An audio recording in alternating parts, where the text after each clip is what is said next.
Halloween. Forever.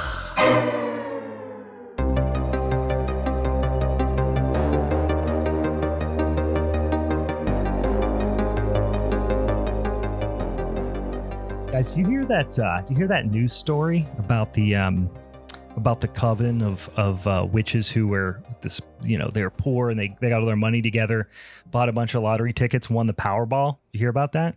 Oh no, I did not. You didn't hear about that one, Steve? No. Yeah, it was a real rags to witches story. Ugh. Welcome, boys and ghouls, to a fucking showdown episode of Halloween is Forever. I'm Brian.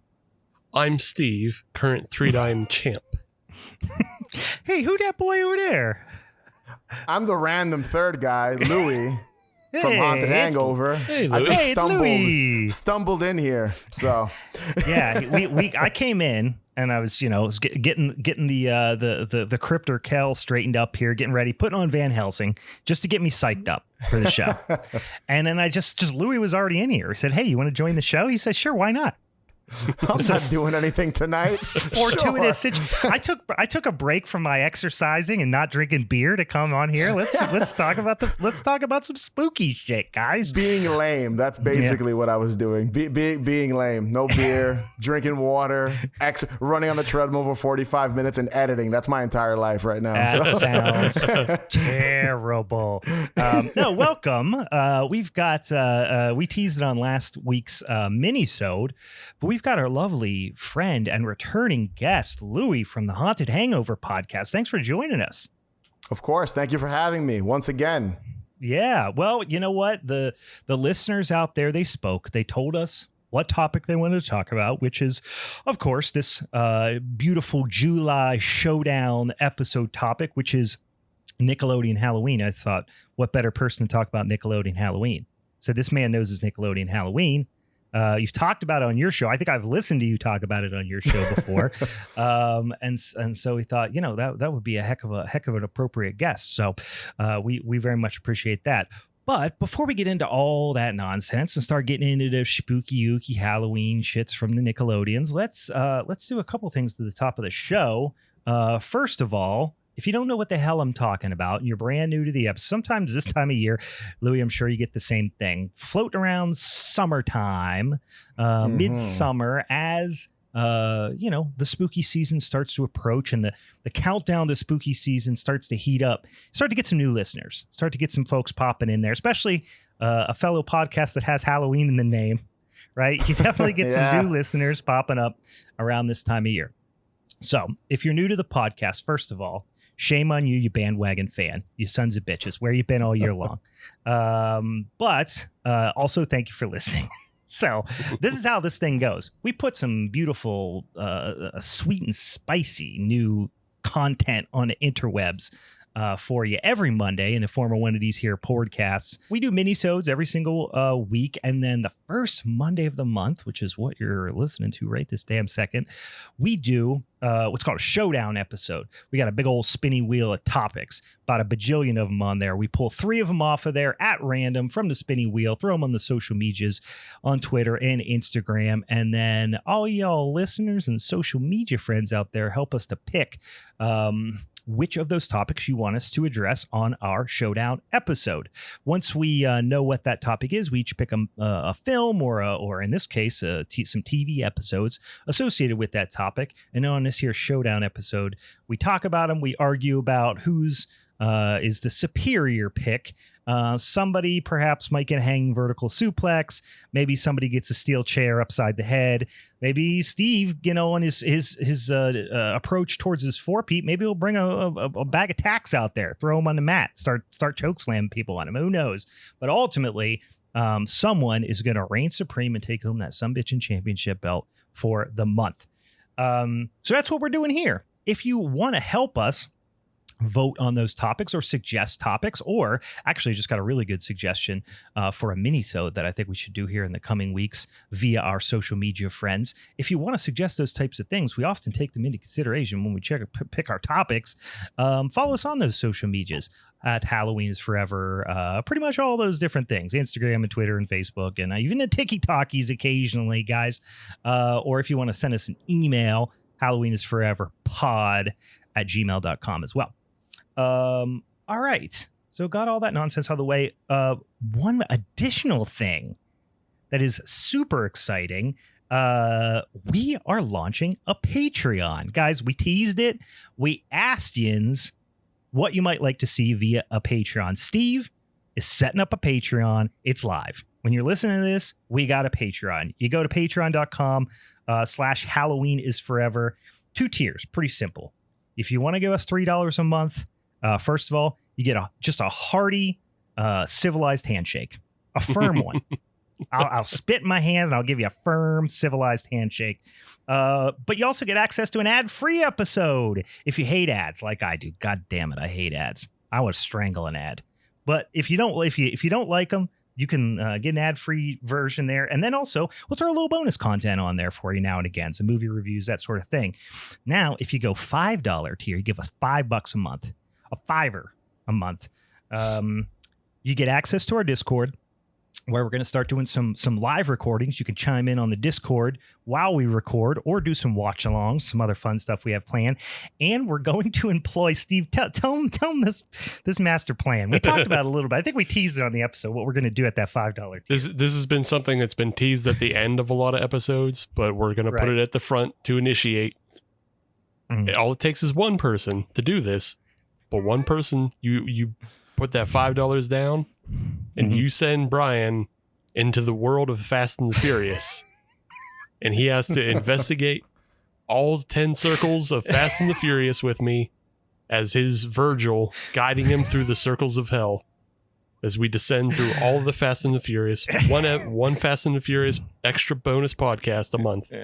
Yes. So we're going to do an extra episode per month where Steve forces me to watch each film in the Fast and the Furious franchise one by one until we get to through all 10. And I'm pretty sure by that point, that should get us about to when they release another one, right? Because they said they're going to do 750 of these fucking movies, right? So there's 10 right now. So that's 10 months. Right. Then 10 is supposedly... If I don't hurl myself into traffic before that. You won't. You'll get it. You'll start loving it. But apparently Fast X is going to be a 3-part film. So it's... Jesus Christ. I mean, it has to be, because I watched Fast X and it ends on a cliffhanger. Multiple cliffhangers. So it's definitely a 2-part film. But I think Vin Diesel said it's going to be a 3-part film. So... Well, we got those coming. The family man himself. Yeah. Well, Vin Diesel. We got those my coming. condolences in advance, man. That sounds brutal. This is not worth any amount of money, especially in $5 a month increments. Unless about 100,000 of you guys sign up at once, I'm getting the raw end of this fucking deal, guys. Yeah. But Steve promised it. We are going to deliver. I think it's going to be fun. Fun for you, horrifying for me. Steve's been calling it. What have you been referring to this project as? Oh, so once some lucky character initiates this, you will get your first episode of Family is Forever. Family is Forever. That's right. You guys aren't seeing Louie right now. He's just shaking his head in disgust. This is the most terrifying thing you guys have probably covered on the show, in all honesty. It is. So. I am not looking forward to it. So, guys, if you want to support us on the Patreon, if you want to get some free bonus content, ad-free stuff, or for a couple more bucks a month, $5 tier, you get to tune into the Discord here. We'll probably even do some of those live watch-alongs of those 5 Fast and the Furious movies on the Discord. Yeah, family is forever, guys. Yeah. We're getting into it. I hate it. But we're going to see how this goes. All right. So once again, patreon.com/Halloween is Forever. Check on that over there, and we appreciate that support. So All right. Now, one other quick order of business we got to do before we talk about this Nickelodeon shit is we've already established Louie ain't got no beers. Louie's on would it be safe to call it a cleanse? Not a cleanse, just a strict. Yes, I've never cleansed my entire life, so I just cleanse suggests you're expelling something from your body. Yeah. Well, if you want to get really detail oriented here, but no, yeah, I'm not cleansing. I'm just on a diet, so I'm not drinking. I'm trying to not drink beer. Gotcha. Or any alcohol Monday through Friday. Which is difficult. You know, friends want to hang out every now and then. And that's the majority of the days. Yeah. So unfortunately, I'm drinking water, so I'm fucking lame. That's it. So well, got any cucumber in that water? No, just New York tap water. That's it. So yum. All right. Well, Steve, what do you got? You got a beer over there? I saw you sipping on something. I do have a beer. What do you got? And I pulled this beer out just in time. It was an older beer, and it has a Best Buy 6/29 date on it. So just under the right wire. Under the wire. Yeah, just under the wire. It's a Southern Tier seasonal brew, and it's their Irish Cream Stout. Oh, okay. Yeah. Little Irish Cream Stout situation. You've been on a stout kick. I'm always just on in a time stout for kick. July 4th weekend. Yeah, I know. Steve's stout guy all year round. Yeah. It's 84 degrees. I like sweating. Drinking dark beers. Yeah. I like to get my blood good and thick. Mm-hmm. Yeah, you know what? I'm drinking a beer that's a little bit out of the ordinary for me, but I've just been enjoying a lot of stuff from our lovely friends over at Union Brothers Brewing. Yes. I think it's the second beer from them in three weeks. This is their one of their hazy IPAs, which I'm not an enormous hazy IPA guy. I like them, but like it's not one of my go-to styles. But I've been really impressed with Union Brothers Hazy IPAs. Doesn't have that real tannic, over-the-top hop burn, like you're chewing on, a popsicle stick, and it doesn't feel like it's scorching your throat with tannins. This one is called Arc Flash, and it is 6.6%, and doesn't really say much in terms of the hop varieties, but definitely on the tangerine orange juicy area of the cosmos. Yeah. Oh yeah. Real, super low bitterness. It is very tangerine forward, I would say, like tangerine, lemon, lime. Almost has like a lemon pledge type of thing, but like in a good way. Not a bad way. Yeah. Sounds refreshing. Yeah. Listen, some of us grew up huffing cleaners, guys. It's real nostalgic for me. Speaking of Nickelodeon, I like to huff cleaning solution. No, but this is it's really nice. It's soft. It's round. It's got a little bit of sweetness in there, but I don't think there's any lactose in there. But low bitterness, juicy boy. I would go. You guys are making me want to have a beer right now. So thanks a lot. Here to tempt you.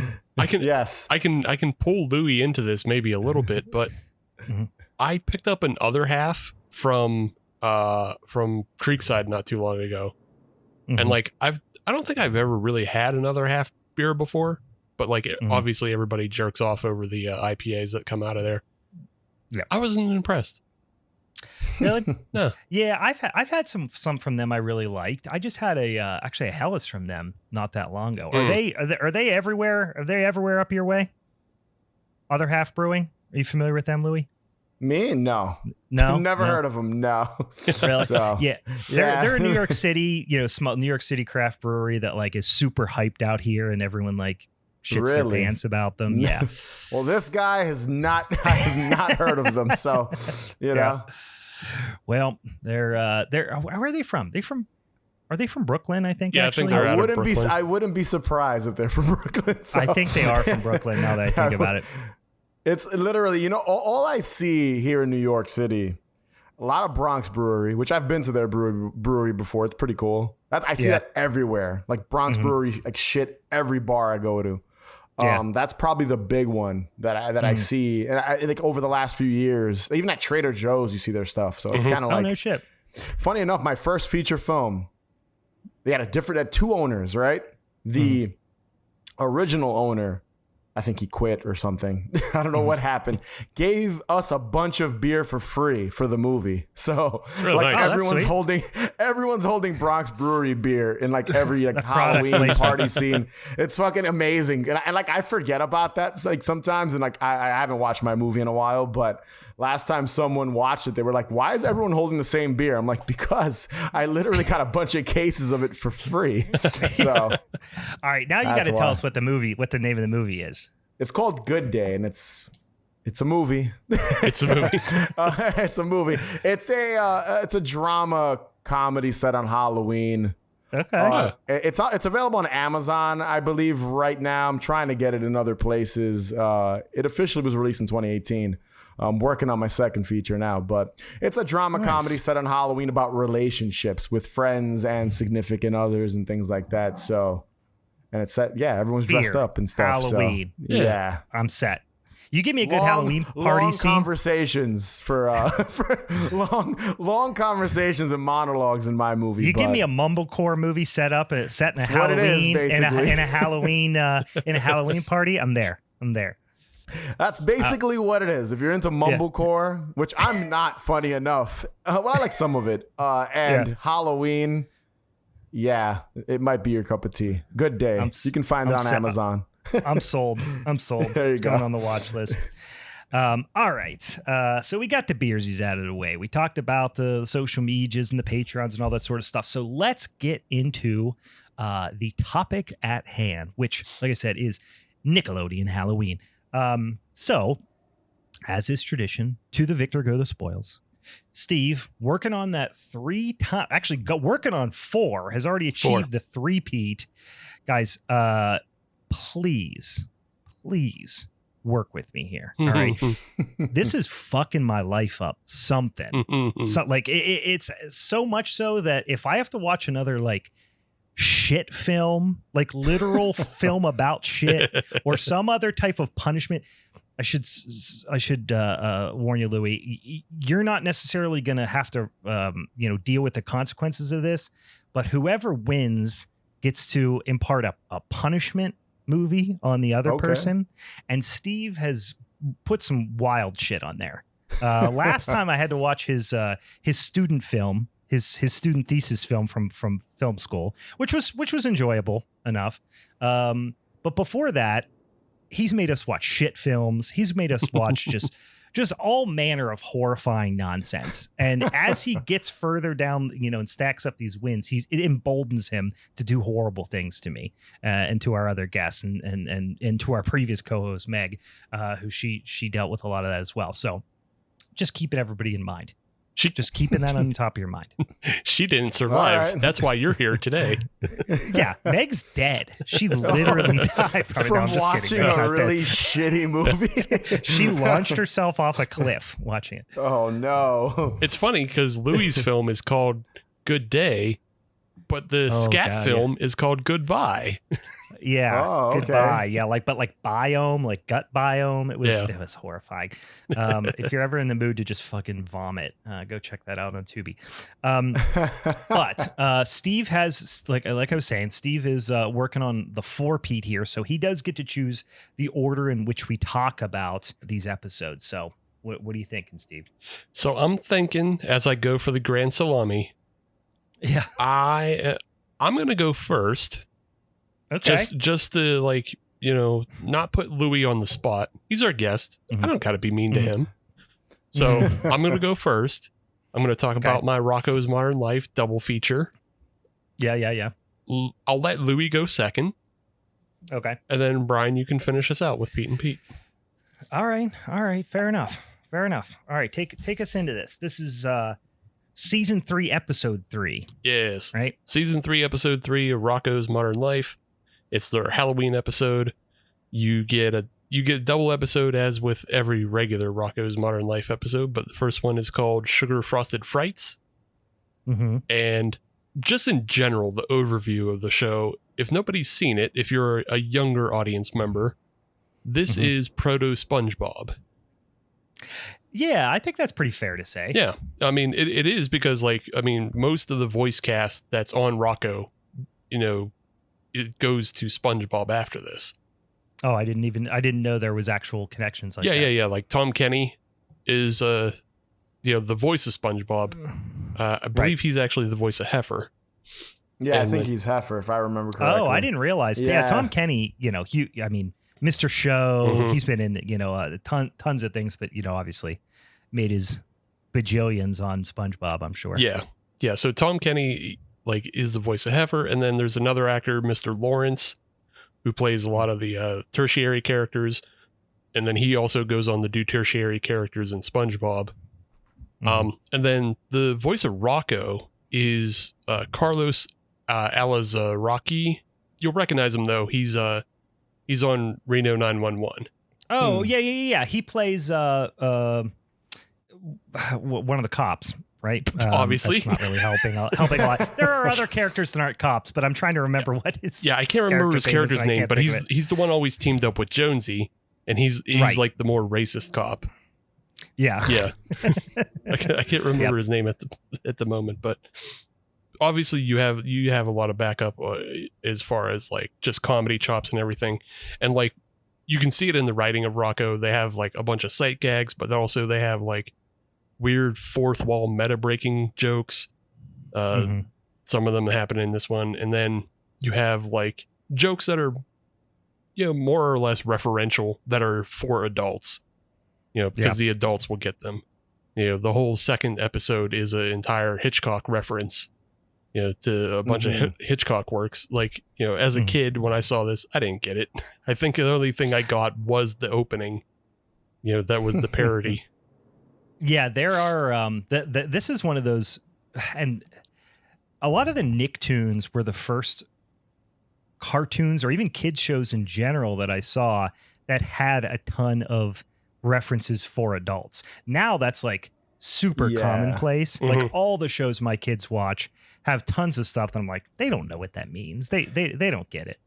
Yeah, it's weird because when you go back and watch Ren and Stimpy was probably the first big one, I'd say, and Rugrats before Rocko's Modern Life. Yeah. It's kind of crazy, I'm not going to get into it, but what ended up happening with one of the creators of Ren and Stimpy, it kind of all makes sense. And if you guys ever want to go down that rabbit hole, Google it. I think his name is John K or something. Yeah. But it's some of the shit they got away with, wild. On Ren and Stimpy, I always feel like Rocko was it wasn't as vulgar as Ren and Stimpy because Ren and Stimpy did crazy shit with sawing wood from behind and nutty stuff like that obviously innuendos and things like that. I feel like Rocko was a lot smarter, and I'm a huge Ren and Stimpy fan, don't get me wrong, but I felt like Rocko was always the smarter of the two. Yeah, it was definitely less crass, a little bit more. There were not as in your lot face. Of dark references, but they weren't as surface level. You know what I mean? Yeah. It's got a banned episode where what's the frog is Mr. Frog and then his wife Big Heads, the Big Heads, not the frog. Mr. Frog, completely wrong. The Big Heads, where she basically makes Rocko her slave, and it's almost like a sex slave type deal. She's beating him and abusing him, and they banned that episode. Shit. It's crazy when you go back and watch it now. So it's a little more tasteful, I guess. Rocko's Modern Life.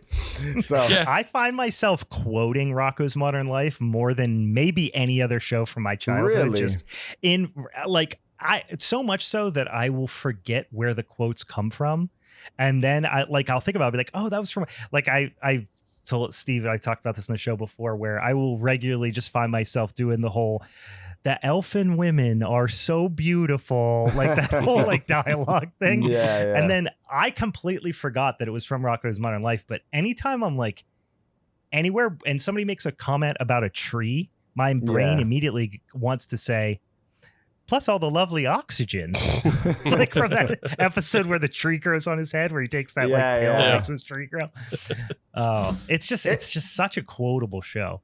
It's funny. I feel too. There's people that are I'll be honest. I'm more of a Ren and Stimpy guy. I've always been a Ren and Stimpy guy. I don't know why. I always gravitated more towards that show as a kid. And I remember when, obviously, like I watched Are You Afraid of the Dark and Ren and Stimpy. And I remember when Ren and Stimpy would end, I'd always be bummed because I wanted more Ren and Stimpy because of how fucking stupid it was. And I remember when Rocko first came out, just being sort of not bored with it, but it took time for me to kind of understand it and get it. This is me as a kid. As an adult, you obviously understand everything. But as a kid, I was like, I wanted to be stupid and like, like log and powdered like toast man and stupid shit like that, rubber nipples. Like I can quote way more Ren and Stimpy than I can Rocko, but that's just me personally because I'm again more of a Ren and Stimpy fan to this day even than I am a Rocko fan. I don't know why that is. I do enjoy Rocko's Modern Life. I think the slapstickiness and stuff definitely appealed to me a lot as a kid. It's still a great show, but like. Rocko for whatever reason, just like I've remained more in love with that one. The other one I always like, honestly, probably once a month comes to my mind is Chokey Chicken is people. Where it's like as a kid, no fucking idea what they're talking about. Why would you know anything about Soylent Green as a child? Right. Why would you know about a movie that's 30 years old when you're born? Like, right. So first half of the TV show is, Rocko, and it starts with it seemed almost like a Twilight Zone reference, sort of, but not really. For sure. But like this vulture comes in and he's like, I'm going to tell you a tale of madness as he lights a match and then burns his finger on the match. And like, apparently it was just a man on the street report because they throw it back to the TV studio. Which I like that they included the character of Dr. Hutchinson in this, who was famous, for having a hook and always trying to administer medicine with her hook. But like, she's not really a part of anything else. Like, you would think that character would serve pretty good as like some sort of foil for a horror, centric episode. Sure. Yeah. But she's just like, nope, she's just there doing candy tips at a TV studio. And that's all you see of her. It's like almost a non sequitur. That's all you see of her. But you get your first warnings about the hopping Hessian, which later obviously turns out to be, a parody of the Headless Horseman, who was also a Hessian, but like, it's a guy who lost his leg in the Revolutionary War and, now haunts a cemetery and also develop photos at a photo hut. Beyond the old abandoned photo hut. Across the bridge. We join Rocko and Heifer as they're getting ready for trick-or-treating. And Rocko has a costume that predates all of those giant inflatable T-Rex fucking costumes. As he has an inflatable, really, really big man costume. Great gag. I mean, not only this one, but later on the gag comes back around in such a funny way. But just the repeating gag of a character on the show, which is really, really big man. It's like, one of those things where it's like his character that is his like comic book, hero also like lives in his town. Yeah. And I love that trope in cartoons and stuff like that too. It's like, I love really, really big man. I have a poster on my wall, but I also might see him around town. Right. Like, it's like, it's from the opposite angle of like the Powderpuff Girls. Like they just inhabited a town and they know the people in town, but you see the opposite end of Rocko is just like, oh yeah, he's down at the store. Saw him out and about. So him and Heifer are going out. They go to Filbert's house to collect him for Halloween trick-or-treating. And then you get, one of your first references that now we all get as adults, but Heifer is in the living room and he says, "They're coming to get you, Filbert." Right. I mean, we all get that now, but if you're a kid, why would you get a Night of the Living Dead reference from a 1964 drive-in movie? right over your head, basically, when you're 8. Right. So from there, they take Filbert out trick-or-treating, and basically this just turns into Filbert fucking going on a Coke binge. It's exactly a Coke binge. we gotta mention the story he tells about why he's scared of Halloween, which is essentially the same story of the remake of or maybe not the remake, but the Tim Burton version of Charlie and the Chocolate Factory. That's Charlie's, not Charlie Bucket. That's Willy Wonka's origin story. Yeah. Is I'm obsessed with candy now because my parents wouldn't let me have it. Right. Now this is his crazy aunt told him the hopping Hessian is going to come kill him if he eats candy. Yeah. So he is terrified of Halloween and has avoided it his whole life. And she lives in I love the added little bonus of she was raised in an aquarium and she just grew into it. Right. And she's just this giant old lady with in a Harry Houdini box. Vein. Yeah, but it's filled with water. Yeah, she's in a Harry Houdini escape project.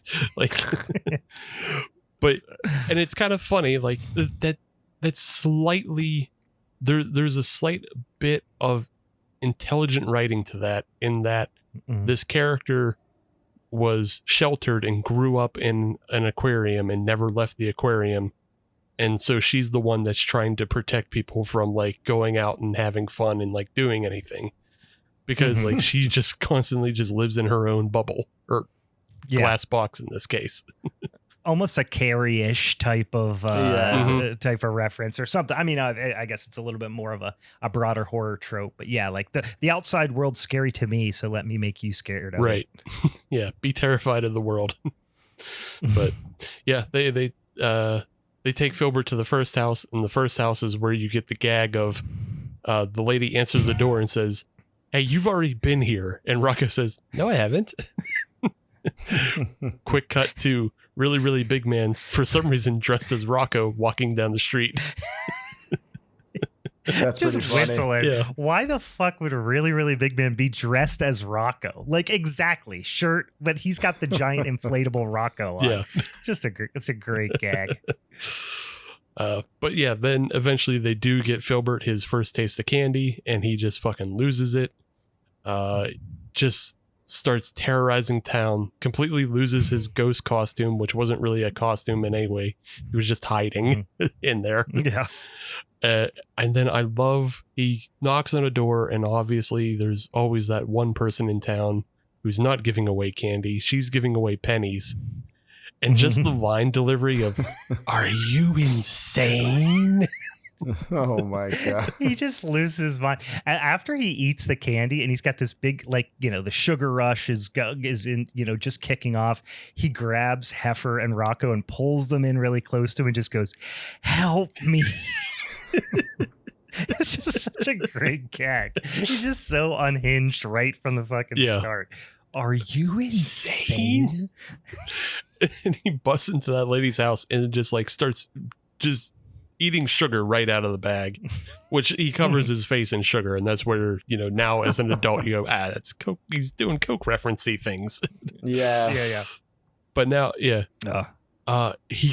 descends into a complete drug trip madness thing. And it turns into a parody of the Night on Bald Mountain section from Fantasia, where Filbert is now on top of the mountain and turns into the demon and is consuming the town. Well, another was just a small dumb gag from this part, and it's almost a throwaway line, but it cracked me up, is when they're in the woods, and I don't know if it's happened at this point, but it's like I said, it's almost a throwaway. You hear a branch break, and he's, "What's that?" And he's like, "Oh, it's just a branch snapping." And you look over on a log, and there's two squirrels sitting there, and one of them had just broken a branch, and they're like, yeah. That's shortly after this. As Filbert descends out of his drug madness, he finds himself in the cemetery across the bridge past the photo hut. Heifer and Rocko chase him there, and he finally has his complete come down, so they have to drag him out of the woods. And that's when you get that twig gag, because they're taking him back, and they hear the twig snap, and he goes, "What was that?" And he's like, "I don't care. It's probably just a twig snapping." And you cut to the two little squirrels just horsing around for some reason, fucking with them. Yeah.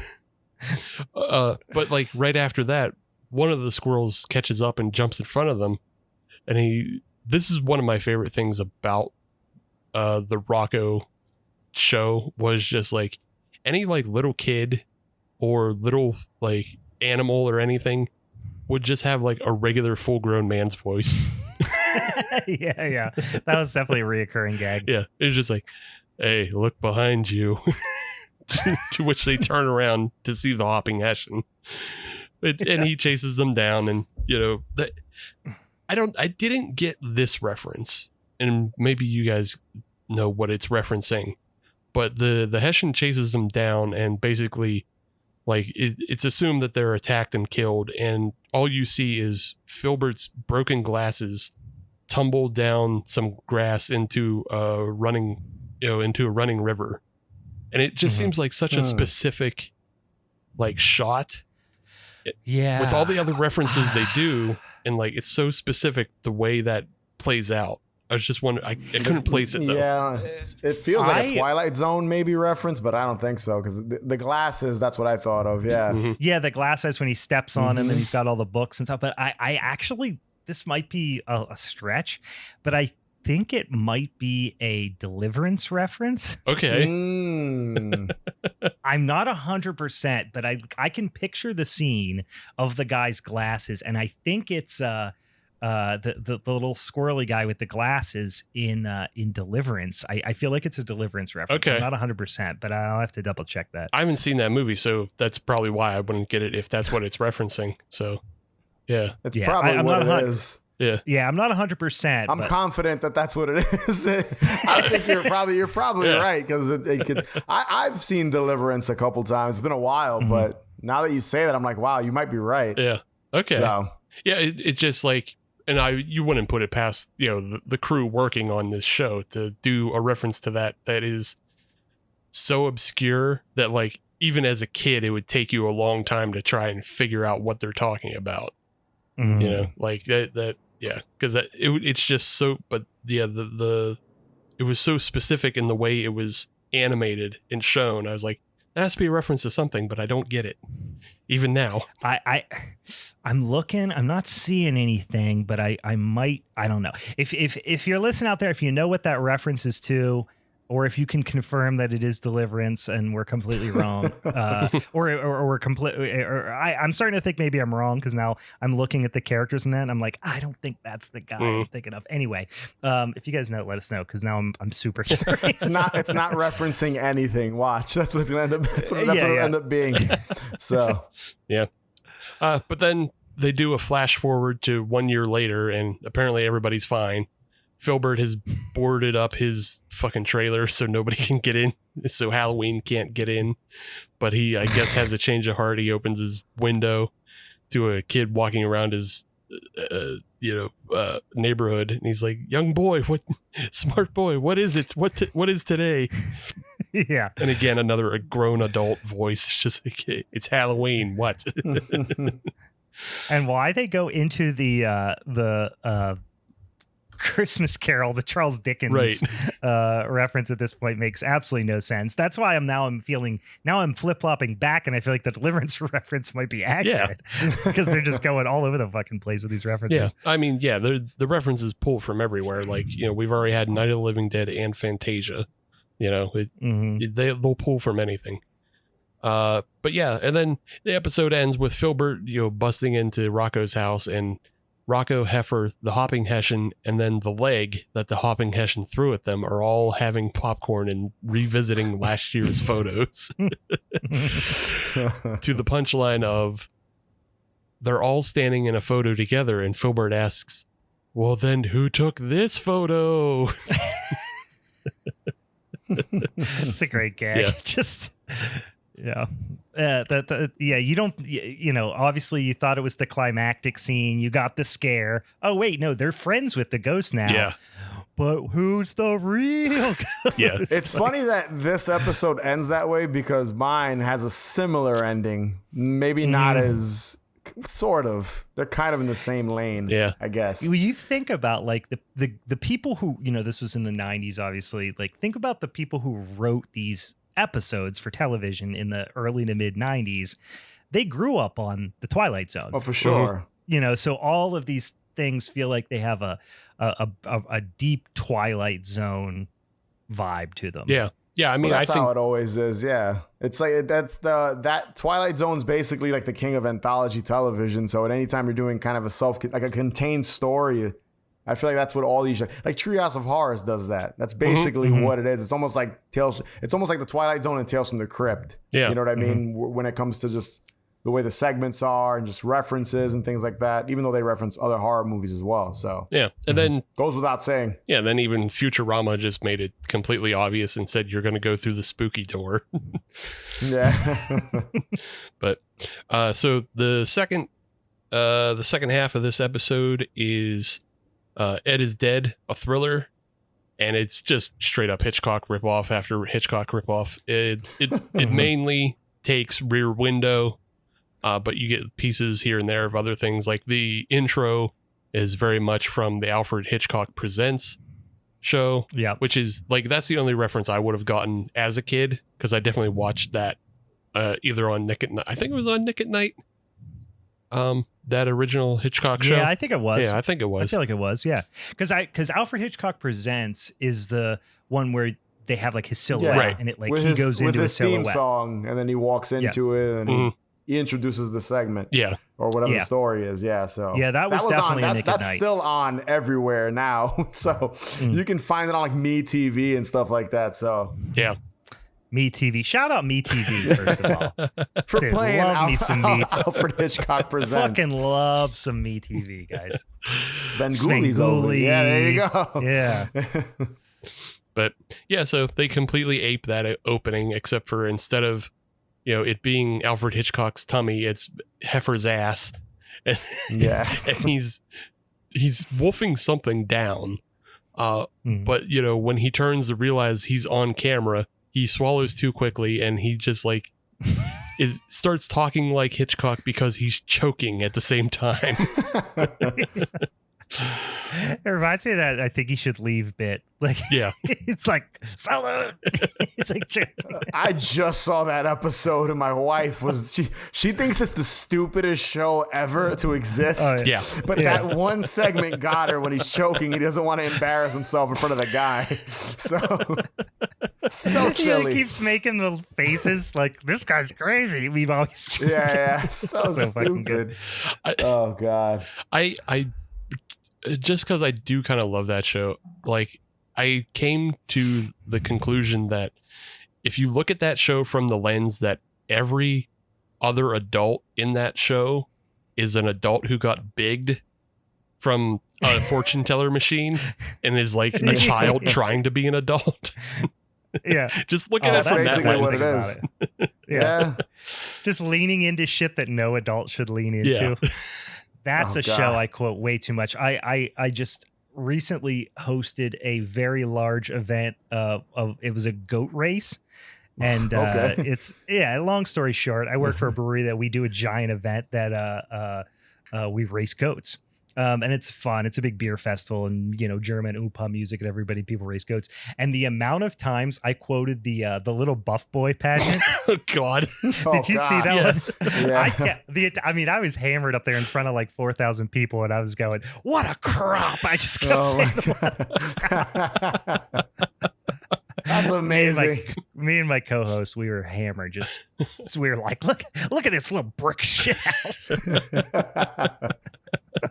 Oh man! Now you gotta teach one of the goats to smoke, and then somebody gotta set out in the audience to say "fuck that goat." Fuck that goat. But man. But yes. Anyway, back to Ed is Dead. Basically, it just plays out like Rear Window. There's nothing terribly like divergent to it. Mrs. Bighead and Ed are having constant arguments, and Rocko is spying in various ways. Like it starts with him trying to throw the ball to Spunky, his dog. And, it goes over the fence and he's, peering through the fence as, Mrs. Bighead and Ed are arguing once again. The squirrels come back because they're making fun of the giant wart on Mr. Bighead's butt. Stop looking at my butt. He tells him. The big heads are the most, like, Filbert is such a great character. Heifer, I mean, everyone's so many good characters. The big heads are the most unhinged part of this show. Yeah. Yeah, for sure. Like, it's fucking chaos when the episodes that are that center around the big head couple are chaotic. Yeah.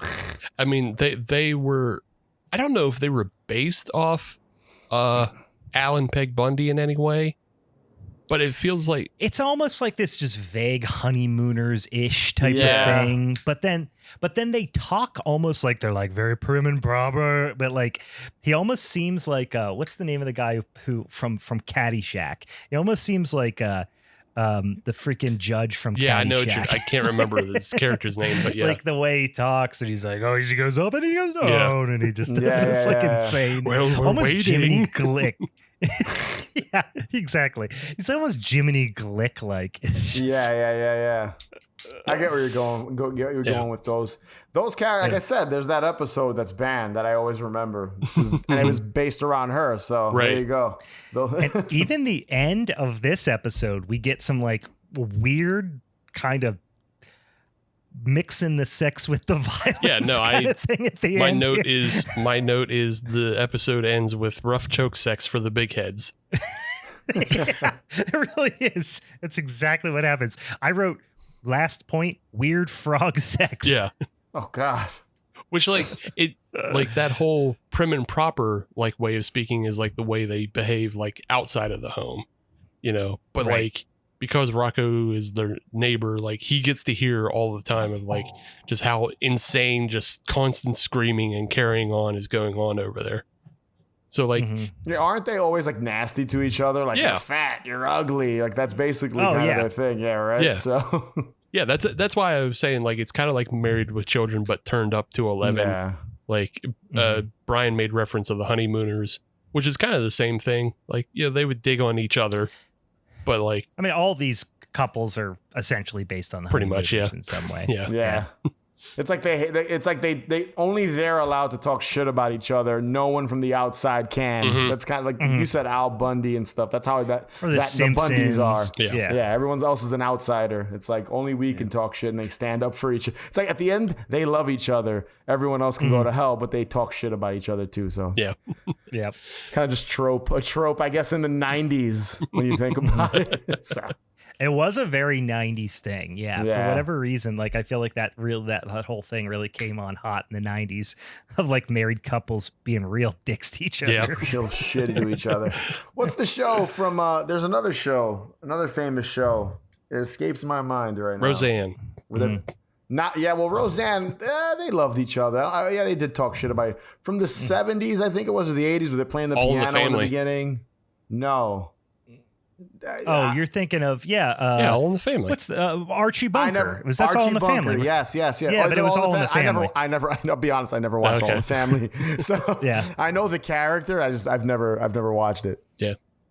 Yeah, but same thing. Yeah. He would always rag on Edith, but like nobody could ever say anything about her. Exactly. Or else let's see. The kind of the inciting incident for this is like it's a dark and stormy night, as it would be, and Rocko thinks he hears Bev Bighead kill Ed, and then he's spying more and sees that she's burying something that looks like Ed's head into an Ed-shaped hole. You get through continued investigation, Rocko goes into the basement, and you get a Psycho reference here. In that he thinks he sees Ed sitting in a chair in a corner and spins it around, and it's their dog, who also looks exactly like them and is attacked by their dog. Then, like, when he comes back up the stairs from the basement from being attacked by the dog, Bev is hacking off the limbs of a giant cockroach, which is just like... I don't even remember that. Like she's butchering it. Like she's butchering it like it's it's like you're butchering a turkey or something, but she's butchering a giant cockroach. Yeah, and it's enormous. So like it's just, I don't know plans on how many days meal prep that is, but she's going at it. You get an Apocalypse Now reference that doesn't, I don't know, it doesn't fit. It doesn't feel right. But like Rocko is basically alone in his house as like the storm is raging outside, and he's like trying to go through all the evidence he's come through. And he's just like sitting by himself and he goes, the horror. Oh yeah, that was weird. Yeah, I did. I made note of it in my head, but I didn't write it down. There was that one, and then there were. Oh no, never mind. That was the Psycho. Yeah, there's a Psycho reference as well. Yeah, that comes up at some point. Yeah. I just talked about it. It's the dog in the basement. Oh yeah, it was the dog. Yes, I was thinking it was Ed Bighead, but no, you're right. It's the dog. Yeah. No, because he goes searching for Ed because Ed is apparently missing. He finds the dog. It's the dog. Yeah. Just like the mother corpse turnaround. But this is the one thing that's confusing is somebody cuts a hole in his front door for Spunky to get out, and he goes chasing Spunky into the big head's yard. Who or why did that? I don't know. That's the one. It's a cut. Listen, it could be anybody. Things like that just happen. Yeah. Or, occasionally. Yeah, that universe is just random. Yeah. That's just the one thing that didn't make any sense about this episode is trying to make sense of Rocko. Yeah. I can't imagine the absolute, like, the negative time they spent trying to fill up that plot hole. They were just fucking, who cares? No, that was just simply a thing to get him back over to Bev's house. There wasn't like any thought put into it at all. They're just like, why would he go back over? The Spunky escapes. How does Spunky escape? Yeah, somebody cut a hole in his door. Oh, okay, yeah. Yeah, of course. They engineered it backwards and stopped it, cut a hole in the door. Right. But yeah, Rocko confronts Bev Bighead and he says, he sees a bush in the lightning, and in the lightning it says, kill Ed. Right. And he says, Bev, look, you pruned your hedges to say kill Ed. And she's like, no, he didn't. And the lightning flashes again. And it says Squinky. Yeah.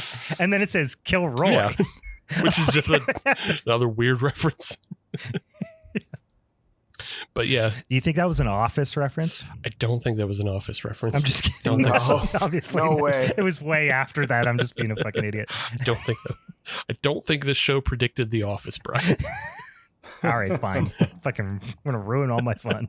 Because then you're saying that it somehow predicted not only would the UK version exist, but then the American version exists too, and that Jim and Pam would fall in love. Now I want to write horror Office fan fiction. Hell yeah. Sorry, that would be amazing. Separate topic. TM, guys. Don't get into my Office of Horrors fanfic. Don't fuck with this $1 million idea. Yeah. Also, Bev goes on to explain that there's an Ed-shaped hole because she has an Ed-shaped shovel. That was a gift. Right. The head that she threw in was a meatloaf head that she was sculpting for art class. Yeah, right. And out of meatloaf. Yeah, and then as the storm whips up and is beginning to tear houses out of the ground. Yeah, like it turns into it's a fucking tornado. Yeah, it's a complete catastrophe. It's just all of a sudden the sun comes up and a taxi arrives and Ed's in the taxi and everything's okay. He just went away to go get a word off his butt. Yeah, that's the whole thing. That's the whole thing. And then, choke sex after. Oh, God. Then they end up with having a discussion about, like you get the almost the exact same scenario playing out of Ed like, I'm going to get you. And she's like, oh, you animal. Yeah. And he's like, I'm not going to let you go till I'm done. It's like pretty over the top language they're kind of using. And then they just start making out. And it's just, it's pretty, it's suggesting a lot. It suggests a lot about the love life of the big head. But also just where his hands are definitely around her throat, like in the silhouette. Yeah. Like, it's a lot. Yeah. It's rough a lot. sex, it's a lot like to you digest. guys said. Yeah, it's a lot to digest for cartoon characters on Nickelodeon. Yeah. But that's how it goes, guys. That's how it goes. That's how Rocko goes. You got, again, you get a bunch of, you get comedy from all angles. You get the funny, goofy fucking visuals that like all kids are, all dumb kids are attracted to. Like, hey, funny cartoons, funny shapes, all that shit rules. you get references to stuff that you wouldn't get until 20 years later. You go, oh yeah, that's like an adult movie. Why? And then I'll be honest, I think I would have liked this better if it was flipped around and they kept the sugar frosted frights till the second one, because I like that episode so much more. That's the Halloween episode, technically. The other one's just kind of, spooky theme. Thriller. There's like a Ren and Stimpy episode that's the same way, where like the first half is like they're in a haunted house, and the second half there's like not. It's like a knockoff kind of like horror referencey type deal. It's funny that they both kind of have an episode like that for Halloween, I guess. It's almost like they write one Halloween episode and then they go, well, what could we put beside it that like will kind of make sense as a second episode? That's a little scary. Rugrats did it too. They have an episode that's awesome, an awesome Halloween episode, and then the second part is kind of like meh. Yeah. You know what I mean? Well, I mean, and we'll get into it shortly, because Doug's Halloween Adventure is just one singular episode. But all of Doug's other episodes were double episodes as well, of like 15 and 15. So like, I feel like a lot of these shows were like that. Most of the Nicktoons from back then were like 2 segments within one episode. Yeah. So so it's interesting to think, like, did they write these episodes with it in mind that they're going to do a Halloween episode, and then we should also write another scary piece? Or did they just have like a whole list planned out and they wrote a bunch of scripts and then matched them up later and said, well, okay, this will go with the Halloween one as well? Because like you were saying about the Ren and Stimpy one, the second half on the Ren and Stimpy one doesn't make any sense at all. It's just, it just exists. I forget I don't even remember what the second one is. I just remember the first one, they're in a haunted house. And that was the ghost that wants to die, and the ghost where he wears like the tribal mask and he has a chainsaw in that one scene. So yeah. That's a great episode too. That's a dark ass episode too. I almost picked that, but the second part kind of throws it off for me. I feel the same way about the Rugrats episode, where it's like the first episode is awesome. The first segment, I mean, is awesome. And the second part is just kind of like, meh, whatever, you know? Yeah. So it's because they're not Halloween specials. They're just kind of like Halloween themed in one half, and then the second half is just kind of the runtime to extend it to whatever 23 minutes. You know what I mean? Yeah. So I get why they put the sugar frosted frights first, obviously, because it did. If I'm not mistaken, no. Yours came out, Louie, on Halloween. This was December 29th. Mine was the 30th. It was the day before. Oh, was it? It was October 30th. Yeah, I'm pretty sure it was. Unless this was 29th. Unless we have different notes. We found information from different places. It's a whole lot more likely that I wrote it down wrong. Oh, okay, all right. But yeah, this one did, obviously premiered right up against Halloween. Yeah. But, so it's good. Listen, it's a great show. It's just only half Halloween is what I'm saying, Steve. So. That's my argument. It's half Halloween. It's half Halloween, but it's full horror, so it still keeps. There you go. I suppose so. No, it's a good one. I like it a lot. All right. Louie, you going to jump in to give us some Doug action? So my breakdown of this episode is nowhere near as in depth as yours. So I'll kind of be bouncing around basically. But yeah, the release date I have is October 30th, 1993. It's the 4th episode in the 4th season. So later in Doug's run. I'm assuming you guys are Doug fans as well, right? Like I love me some Doug. I will say Doug was one of my favorite shows when I was a kid. Yeah. It's not one I revisit as much as other ones. Like I watch Rocko's Modern Life still to this day. Yeah. But I don't watch Doug. Doug spoke to a very specific age where it kind of like, I don't want to say there were lessons, but it was very much about, like, as a anxious kid, Doug's a very anxious kid. Mm-hmm. Yeah, of course. And I don't know if Doug is helped me to understand my anxiety or caused my anxiety, but like Doug spoke to things that felt important to you when you were a kid. Yeah, exactly. Yeah. Like crushes and anxiety about age. a That's test basically or all whatever. It is. Yeah. Yeah. Whereas like obviously it doesn't resonate as much as a 37-year-old man. But Rocko, I could just watch and be like, Filbert's funny. You know what I mean? Yeah. Different types of shows. It's weird that they were all, they all existed at the same time. When you look at like Ren and Stimpy, Rocko, Rugrats, and Doug, which to my knowledge were like the first 4 big Nicktoons in that period, he was kind of the odd man out. Rugrats was, and I'm a big Rugrats fan. At least the first like 5 or 6 seasons are amazing to me. But I feel like Doug was always more the calm show. And I remember as a kid, a lot of people, I remember I'd go to school and kids would be like, oh, Doug sucks. Like Doug isn't obnoxious and screaming and cutting off, Ren and Stimpy or like, doing all hairballs and all that shit. Rocko, same thing, just vulgar. And I think Doug was a little more innocent and Rugrats was kind of in between. But what I always liked about Doug, and I'm talking Nickelodeon Doug because there was Disney Doug, which was horrible. I think it was like 97 or so, around that time, if I remember correctly. It was like late 90s. And that version of Doug, terrible. But Nickelodeon Doug to me was always kind of Patty mayonnaise not nearly as hot on Disney. Oh God! Wait, just kidding. Oh, just kidding, guys. Just kidding, guys. That's my other fanfic. I'm not going to bring it into the mix here.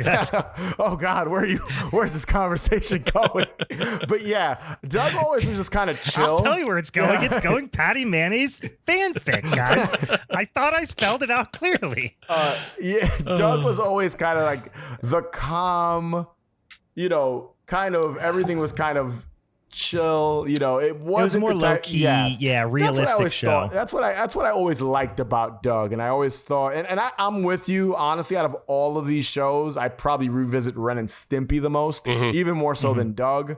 But I feel like this episode, and when I get into it in a second, when it comes to Halloween animated series, in my opinion, out of all the Nicktoons, it probably does it the best. And I think it has to do with it being, like we said a few seconds ago, or a minute or so ago, the runtime, the entire episode is a Halloween special.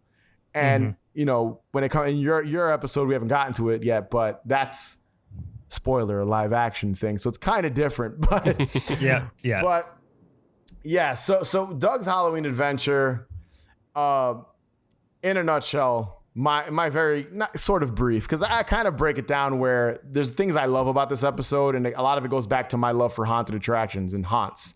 So Skeeter, Doug's best friend, finds out about this haunted attraction called Bloodstone Manor, and he's really excited to go. Also, I want to point out it's at a place called Funky Town. Yes, which is a disco themed amusement park, which I love too. I wish and that it's a place reoccurring existed. thing. That's not just for this episode. Like Funky Town. Yeah. It's funny. There's like a giant, like John Travolta pointing type dude in the front, and they've gone back to it several times.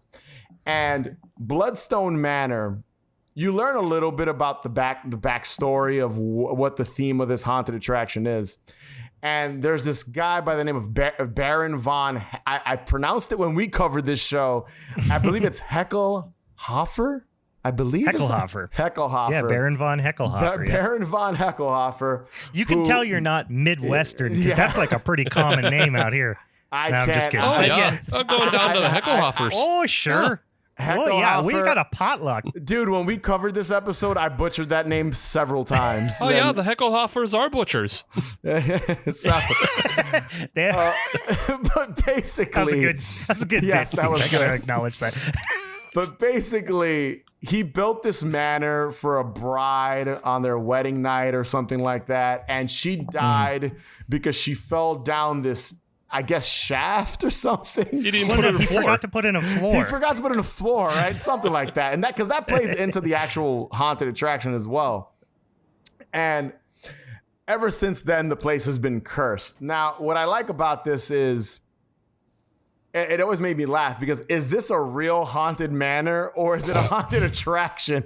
Because is it the story that goes with the haunted attraction or is it just like the haunted house in town that they just so happen to have turned into an attraction? Here's what I think. Yeah. And I think, Louie, you'll appreciate this, is in my the backstory I'm creating in my brain is Funky Town is like a pretty big amusement park. Yeah. I mean, it's got its own buses that come and pick you up, and take you, almost like a Universal Studios or a Disney situation. Exactly. So if you remember around this time, this came out in 93.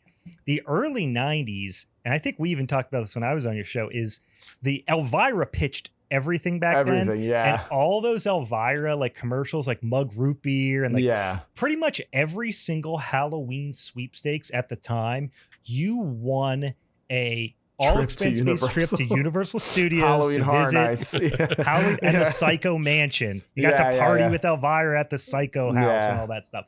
So I think this was their equivalent of the Psycho Mansion. Yeah.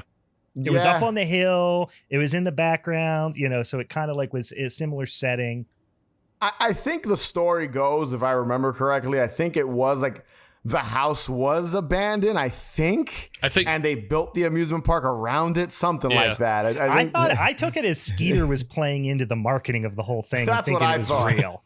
That's what I thought. It can be both. It can be both. Yeah. It can be both. Yeah. Speaking of which, there's an awesome commercial for Bloodstone Manor that pops up, on the TV in Doug's house, and that's probably one of my favorite things about it is that they actually wrote a commercial for a fake commercial for this episode for Bloodstone Manor. So that's amazing.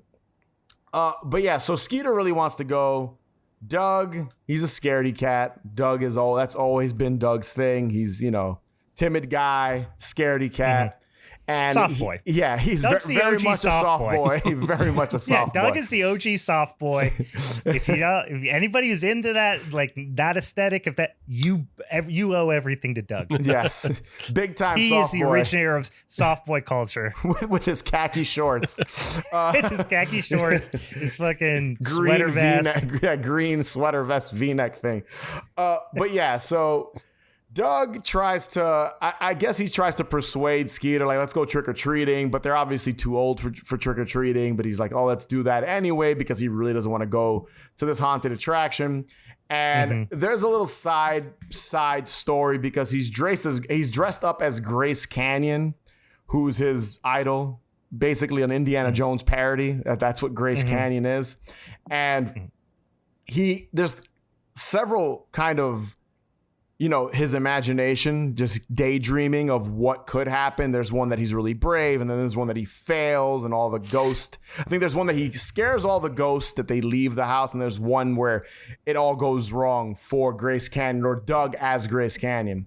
What ends up happening is Patty Mayonnaise, which you mentioned, is going to Funky Town, or she's heading somewhere to a Halloween party. She's going to a Halloween party with her dad. Yeah. And they're on their way. This is where I don't get what Doug was up to, because so Doug and Skeeter are trick or treating, and then they get harassed by Roger, and then like Doug loses his hat because they don't get on the shuttle to Funky Town.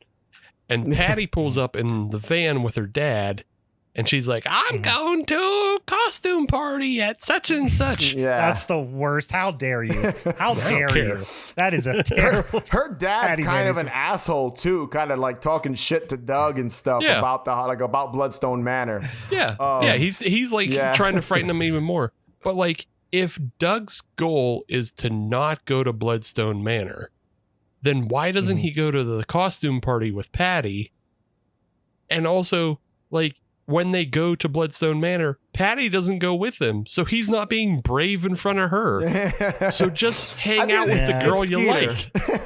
I blame Skeeter. I think his best friend wanted to go, so he's like, fuck. Like, Patty's kind of giving him some point. Like, I guess she inspires him to be a little brave. I guess Doug's still following bro code.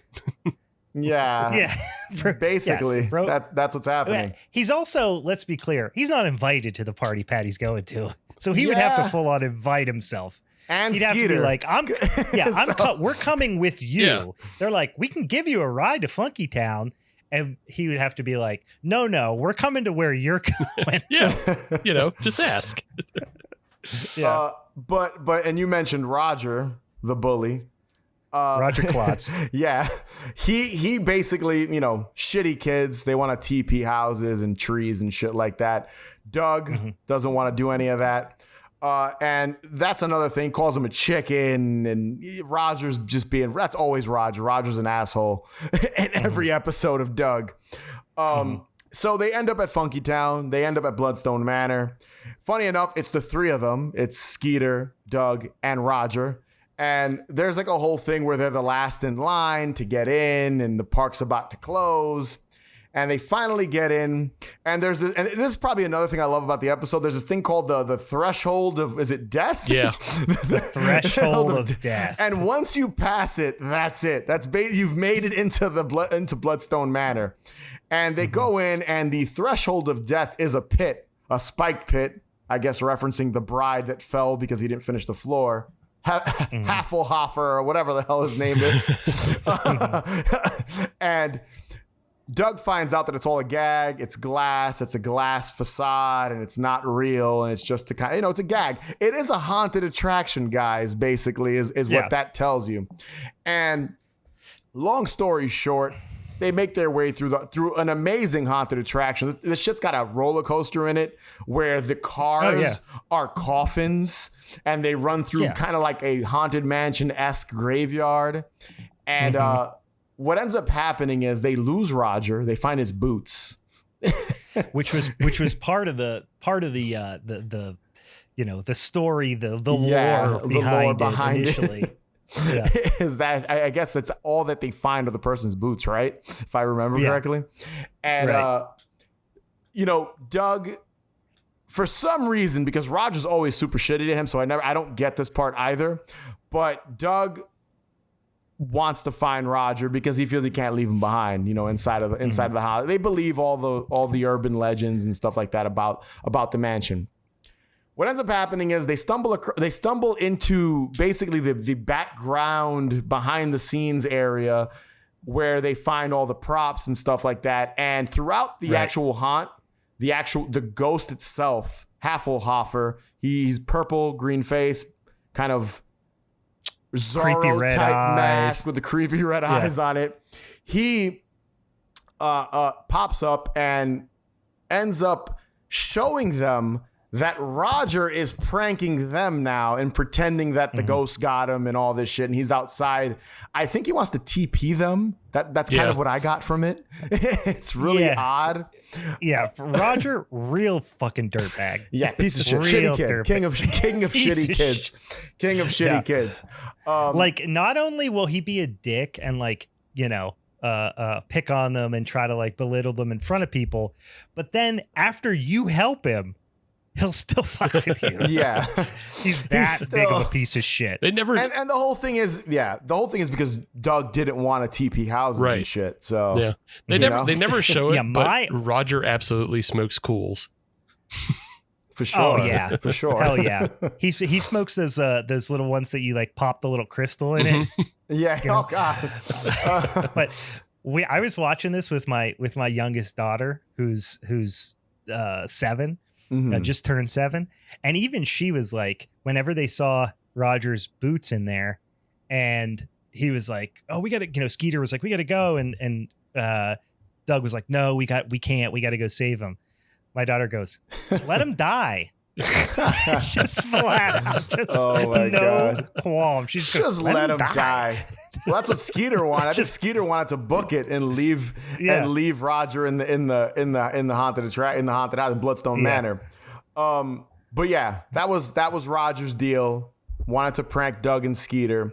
So what ends up happening is Hasselhofer teams up with Doug and Skeeter, and they come up with this plan to scare Roger and his goons by basically turning into giant floating creepy heads. And apparently there's unbelievable special effects, what do they call it's a hologram I'm guessing situation.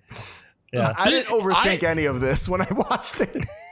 I could only wonder how much actual admission into this attraction is, because like you already mentioned, it's got giant indoor slides. It's probably like 7 stories underground. Roller coaster. Because you got to go down a giant slide, and then there's a roller coaster underground, and then there's the workshop that's underground, and then there's the bat cave that the Heckelhockerford ghost lives in and I guess monitors everybody.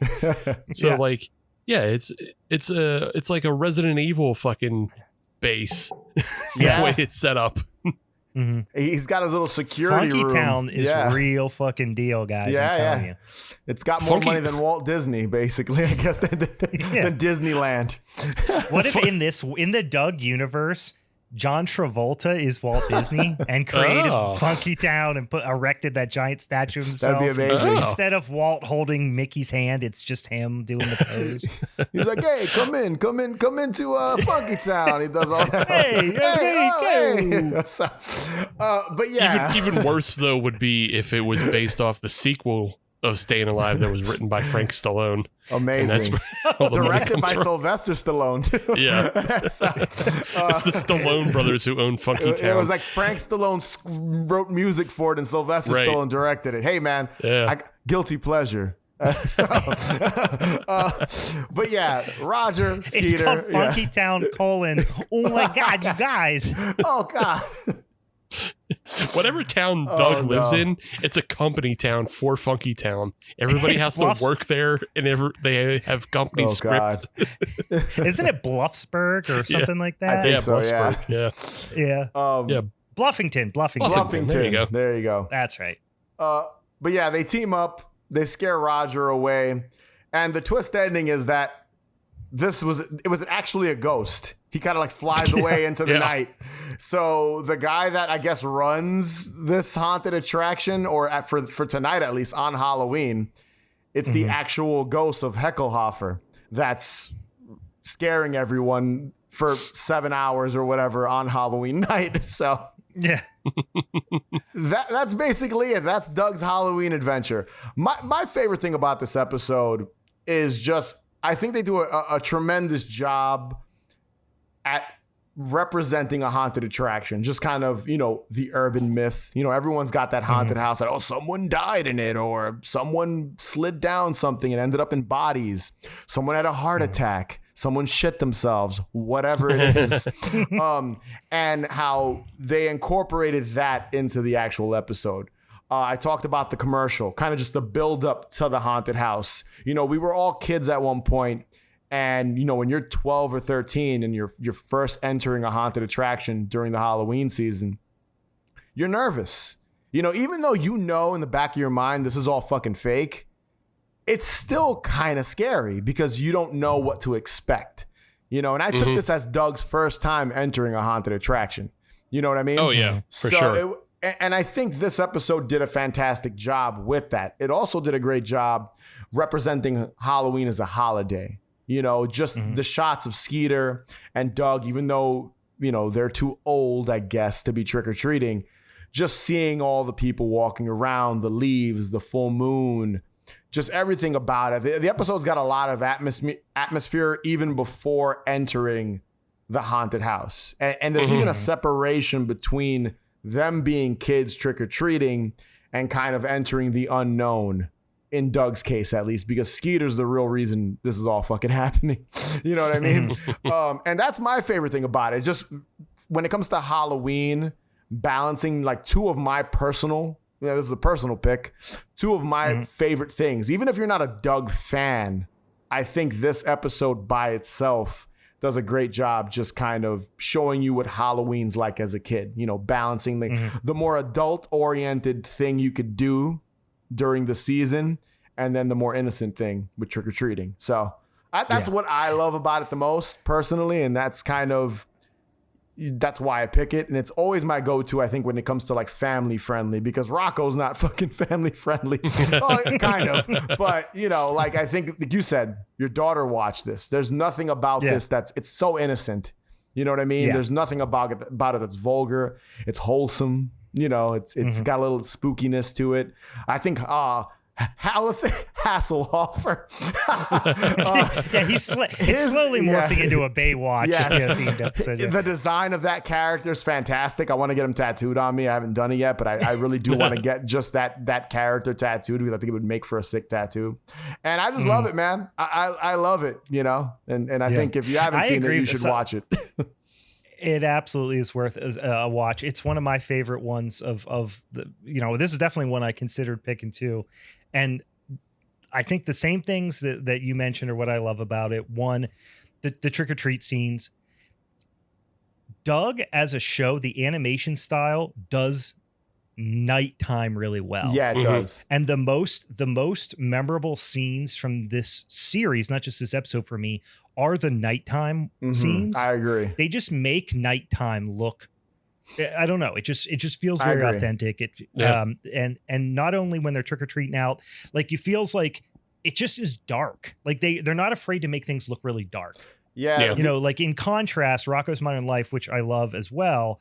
But like, even when they're supposed to be out trick-or-treating at night, it seems like it's almost daytime. Yeah, for sure. Like the Doug, when they do night, it feels like it's dark and kind of unknown, kind of scary. Yeah. You know? I think Rugrats does a great job too, like with nighttime scenes. There's an episode of King of the Hill too, Halloween, which I've covered on my show, that also all the night shots, and I think King of the Hill did a great job. It does a great job with nighttime scenes too, but the Halloween evening, it goes hand in hand with the Doug Halloween special, Halloween night. I was just talking about that with my wife. I need to get into, I've watched so little. I like King of the Hill.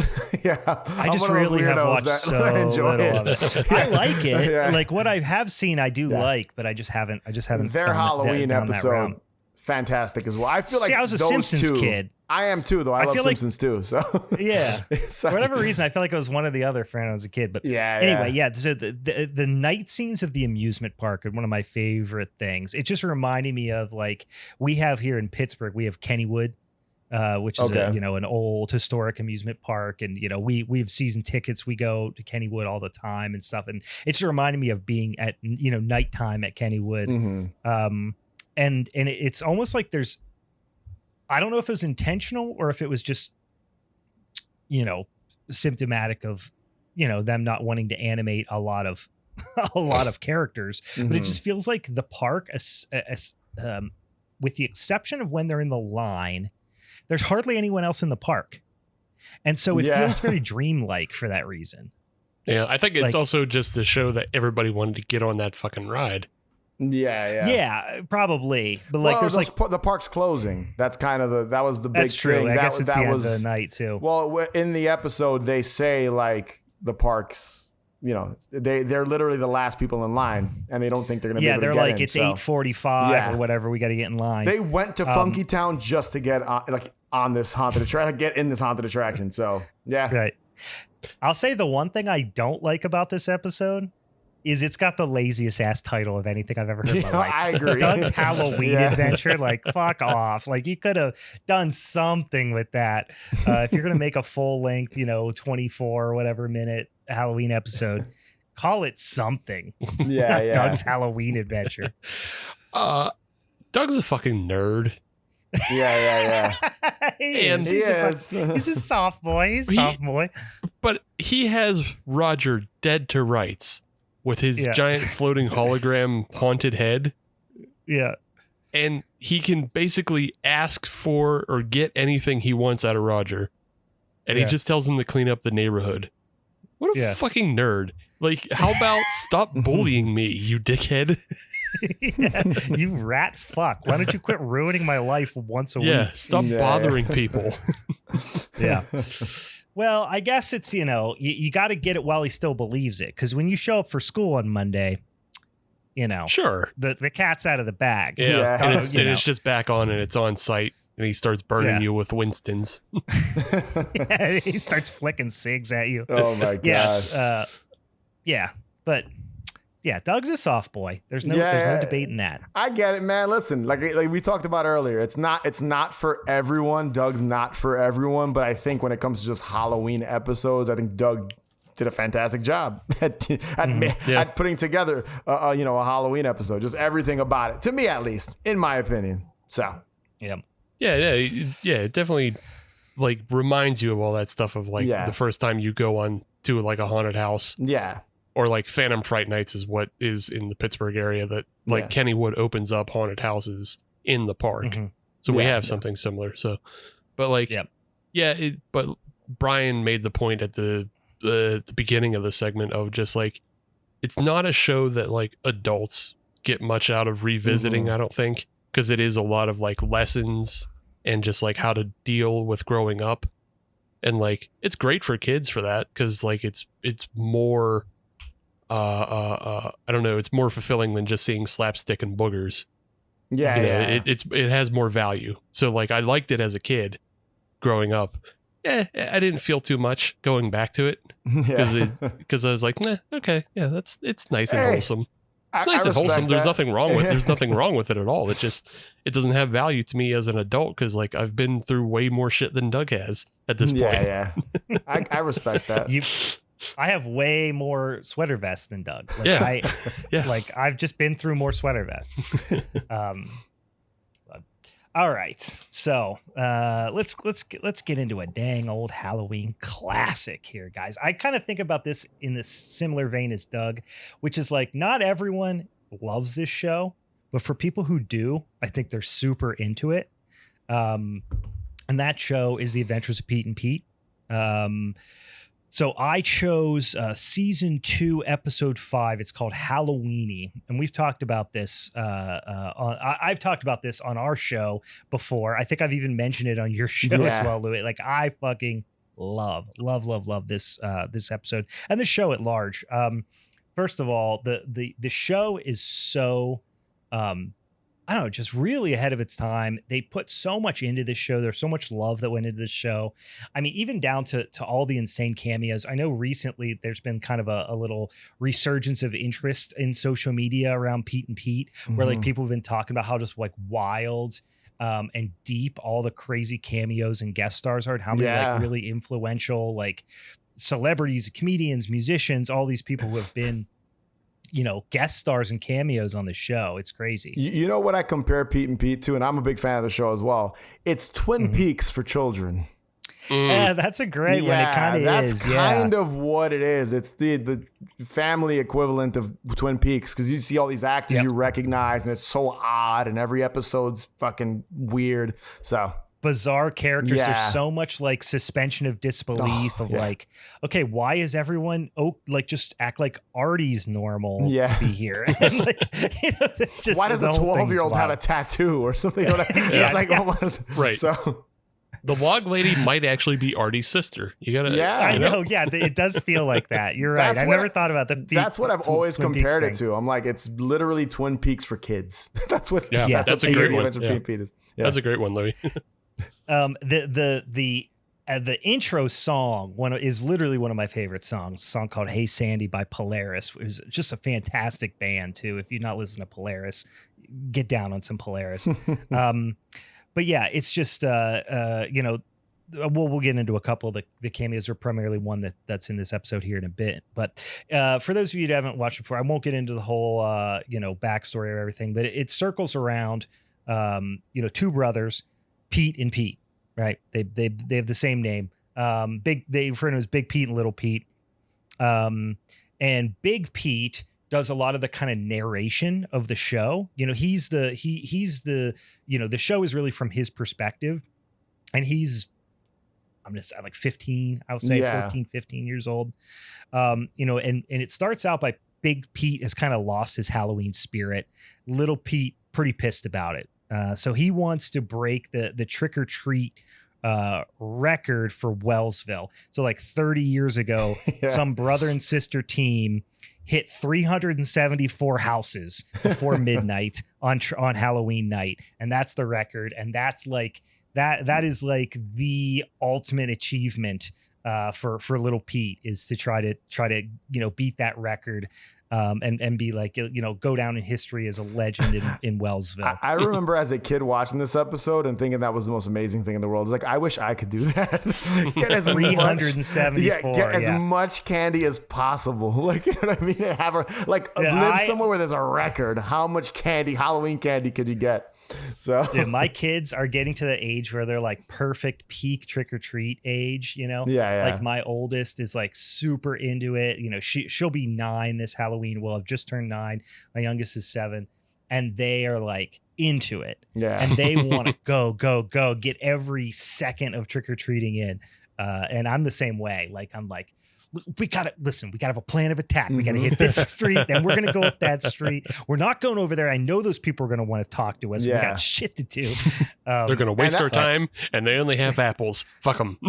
And what I like about this episode is it shows you how important trick or treating is to a kid, even though it's a record he's trying to beat and all that nonsense. But it just shows how important it is to him to get all this candy and be, have the record. So. Yeah, and trick or treat, like, listen, I'm a 37-year-old man. If it was appropriate, I'd go trick or treat now. Obviously, I go with my kids, so I get the same. You still get candy, dude. Oh yeah, I go with my nieces and nephew and get candy every Halloween. I go with them. I eat the majority of their candy. Yeah, and like I used to live in a neighborhood. Now I kind of live out in the sticks, so we don't get that many trick or treaters. But we go to a neighborhood, that has a bunch of trick or treating there, with my cousin, her kids, and all that stuff. But when I lived in Wisconsin, we lived in like the perfect trick or treat neighborhood. Like we used to get 300 kids for trick or treat. It was so much fun just to hang out and hand out candy and all that. So I'm a big proponent of trick or treat, and like also letting kids trick or treat till however the fuck old they want to. I agree. Like I will never in a million years. Somebody shows up, they could look like they're 20 years old. I'm like, hell yeah, dude, here's some candy. Like I want. As long as you feel comfortable trick-or-treating, I'm giving your ass candy. I think if you're wearing a costume and you want goddamn candy, get candy. Give someone. If you're 40 years old and you're wearing whatever costume, you're dressed as a fucking zombie, and if you have a kid or not, and you want to go fucking trick-or-treating, whatever. Give the person candy. Hell yeah, adults should trick or treat. That's what I'm saying. But like, I remember when I was a kid, like probably the last year I went trick or treating, I was probably like 12, maybe 13. I want to say. I stopped when I was like 17. I was like, mustache growing already. I was like, I'll never forget, dude. I was dressed as a Slipknot character. I was like 17, 18 years old. I had the Slipknot jumpsuit on and a mask, and I'm still fucking going trick or treating with my friends, and we're like. And I'm a pretty tall guy, so I was like this. I was basically almost this height, and they're like this fucking grown ass man still trick or treating. And I was wearing a mask, so they're probably like, this is not a kid, but whatever, man. They still gave it to me, so yeah. I think I was probably, if I had to guess, I have to go back and look. I think I was probably 13 the last year I went. Oh wow. But yeah, I remember even then. People being like, "How old are you?" Really? Like, oh, you motherfucker! I never. Yeah. Wow. Interesting. But anyway, crossing guard Frank shows up and warns them about, and you start to get the story. Everyone knows about it, but you're getting filled in as the viewer about the pumpkin eaters, which is this like roving band of just shithead kids that just go around and fuck shit up on Halloween night. They wear jack-o'-lanterns on their heads. They fucking ride BMX bikes. Dude, they just do bad kids. Visually. Amazing. Visually, the visuals of them being shitty and riding the bikes and the pumpkins on their heads through the fog is and stuff. So sick, dude. It's just like I love everything about it, dude. These kids absolutely grew up to be the biker gang in Mandy. Oh yeah, you're right. Yeah, the ones just like chugging concentrated acid. Yeah. Yeah, that's them. Endless Mike is that one with the spike heads. Yeah. Oh man. So and then this is the great type of premise that it really is best described by Louie. What you said, it's like Twin Peaks for kids, because crossing guard Frank comes up and tells them if they can't stop the pumpkin eaters this year, this is going to be the town's last Halloween. Yeah. Which makes no fucking sense. It's so stupid, but you just everyone 100% accepts it And it's just like, yeah, I guess this is what we're dealing with. So this is a little side tangent, but so I wrote for Haunted Hangover. I've got the Halloween special I do every year. I've done it twice now, right? And that's always kind of a, elaborate thing I do for fun, and it's just a good time, And I wrote a script for something. It's a fake trailer. I'm not gonna describe. I haven't shot it yet. I'm shooting it soon, but in the trailer, there's a gang that if they aren't stopped, Halloween is canceled in the city. So, and my inspiration were these guys. This episode inspired me that Halloween would be canceled because this gang is going to just kind of take over and deal their drugs, and Halloween's over. Well, because more adult it's version, what actually happened. Yeah. This actually happened in in a lot of cities around the country in I want to say roughly around the turn of the century, where Halloween became this excuse for people to just go out and fuck with people. Yeah, dude. And so towns would actually outlaw Halloween celebrations and stuff. It's a thing that happened. When I was a kid, I was New York City. I'm in the city. I was a kid that grew up in the city. I'll never forget in the 90s, it was like the Bloods and Crips are out on Halloween. They're going to start cutting people. So listen, I live in rural Western Pennsylvania. I live 10 minutes from the Ohio border, and my mom told me on Halloween that the Bloods and the Crips are going to come kill me. The Bloods and Crips are some... I never saw a single Blood or Crip, and I lived in the city. There isn't a Blood or a Crip within 200 miles of my house, I don't think. But my mom thought that they were going to kill me on Halloween night, too. Amazing. The Bloods. Sounds like you all had a bunch of Aunt Gretchens. Yeah. Yeah, we did. Yeah. They're cutting everybody on Halloween. In the aquarium.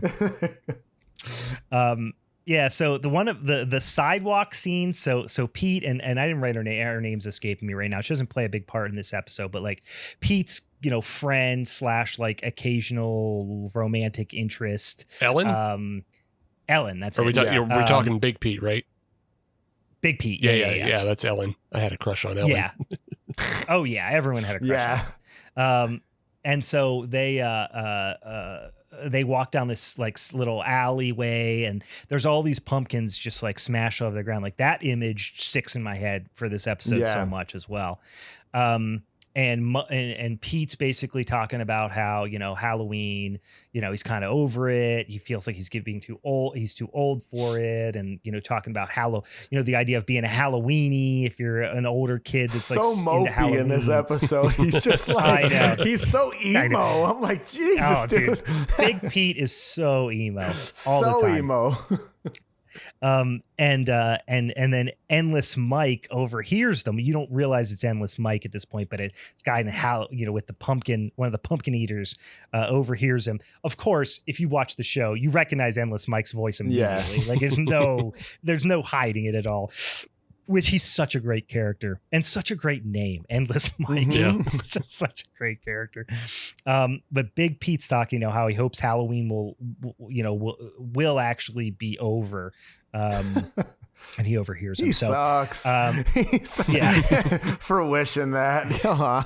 Yeah. Big Pete's being real lame this episode. But then Nona, who's Little Pete's friend, is Iggy Pop is her dad. Yeah. Which is awesome. Yeah. And they're talking about Little Pete's bummed because Big Pete's not going to trick or treat with him this year. He's not going to help him, to get the record. It takes 2 people to carry all the candy, all that stuff. Somehow Big Pete is feeling really responsible for Halloween being in danger. He's thinking his Scrooge-ish, if you will, attitude towards Halloween is somehow reflecting in all of these, series of events that's resulting in Halloween potentially being, in danger in Wellsville. So Big Pete ultimately agrees to go trick-or-treating with his brother. And then you get the story of Ned Richmond, which is so great. They described Ned as a 15-year-old phoebe who went trick-or-treating the year prior. I popped so hard when he called him a phoebe because I was thinking about bringing that word back. Phoebe is such a great insult. It's so great, but also I was just like, Can we say that? I don't know if we can say that. I know. Is Phoebe like is that I like, never used like it, the R word kind of? Yeah, I've never used it, so I have no idea. I don't know, something about calling somebody a Phoebe is really funny to me. Yeah. Just overall though, like just rewatching the show, because I can't remember the last time I actually watched a Pete and Pete episode, even though like I loved the show growing up. Yeah, but it's like, insanely difficult to find too. Like I own the physical release of the seasons, but it's not streaming on Paramount Plus. It's not. You have to find like shitty rips of it on YouTube and stuff like that. Yeah, Daily and Motion. they are really bad quality. They are jank. They are like they're bad aspect ratio, or some of them like the voices are sped they're up. Mirrored, where they're flipped for some reason. I noticed it's weird. It's all tricks to like escape content monitor. So but just rewatching it, all the like language, like all the made up like insults and everything's that just it just made me laugh again, because it's all shit that you never fucking hear anymore. Like when he calls his brother a blowhole. Yeah, he calls his brother. Yeah, little Pete calls him a blowhole. He calls the pumpkin eaters gut buckets, and like he gets pissed off and he's like, bite my scab. Like that's such a fucking great one. Yeah. Oh man, that's amazing. Yeah. In 30 minutes, hey blowhole, in 30 minutes I'm gonna be a legend. You know what you're gonna be? A blowhole. Great line. So they're dressed as Neil Armstrong and Buzz Aldrin. So Big Pete can kind of like hide his identity.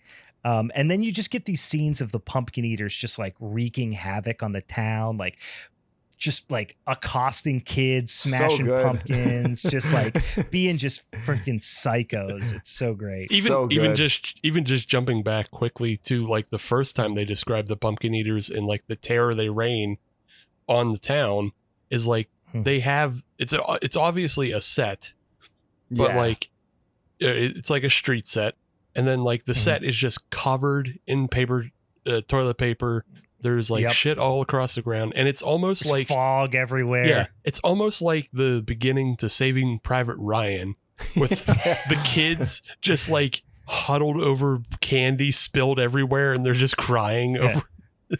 It's like a war scene. Yeah, it's a war scene. And what's funny is those scenes feel Halloweenie, even though everything's destroyed and shitty, but like they look like, anytime you see a movie and it's like late into Halloween night, there's that one tree with like toilet paper, like and gusto wind flowing through. Like they do such a good job. And Pete and Pete, the cinematography's always been sick on this show, and the way the show looks in general, that kind of hazy look it has, and I've always loved it. So super underrated. Yeah. They put so much love into the show. Yeah, like the production design is crazy. The costumes, like you said, the what is he? Buzz Aldrin. You said he's an astronaut, right? Yeah. Yeah.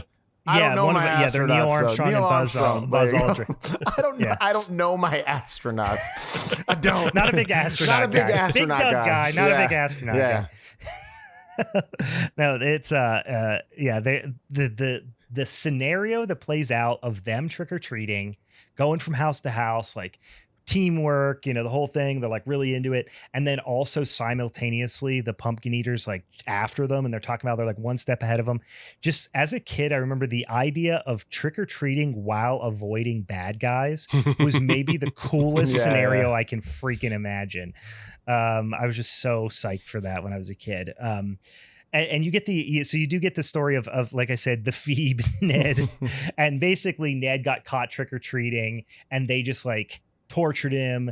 They hung him from a tree or something, and just like he was a laughing stock, and then no one in school wanted to hang out with him, and now he's just like a complete outcast in the town. So around this time they show up and they happen to trick or treat. It's they only say like 6 blocks left, which is a lot, but for them, in the grand scheme of things, that's like that's the home stretch.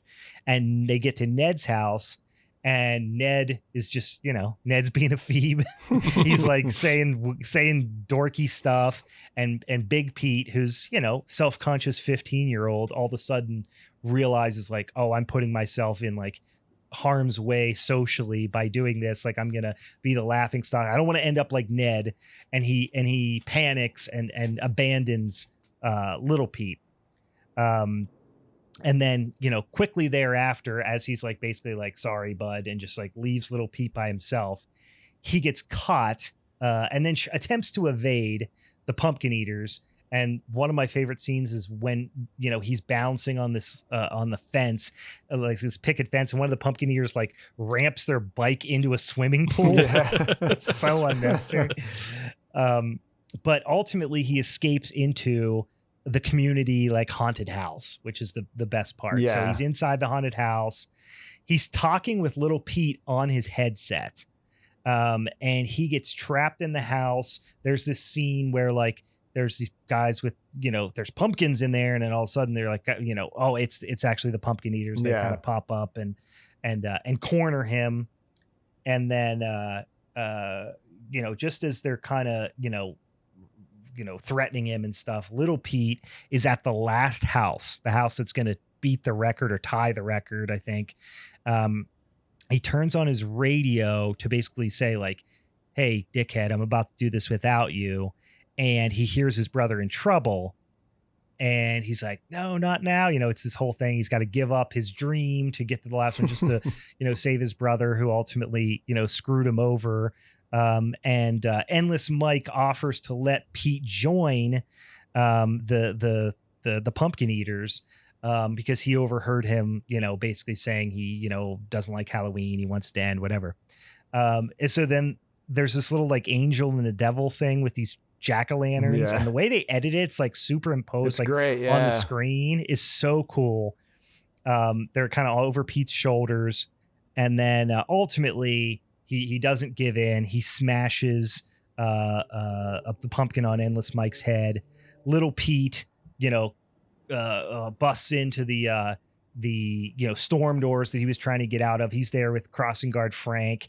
He brains Endless Mike with a bag of candy, but then still Endless Mike, he's like the monster, so he comes back, he's like crawling up to, to get Little Pete, and Big Pete, sticks another pumpkin on his head and ultimately, subdues Endless Mike. So, he has to scrub the whole town of all the, again, not unlike Doug, the bad guy has to clean up his mess at the end.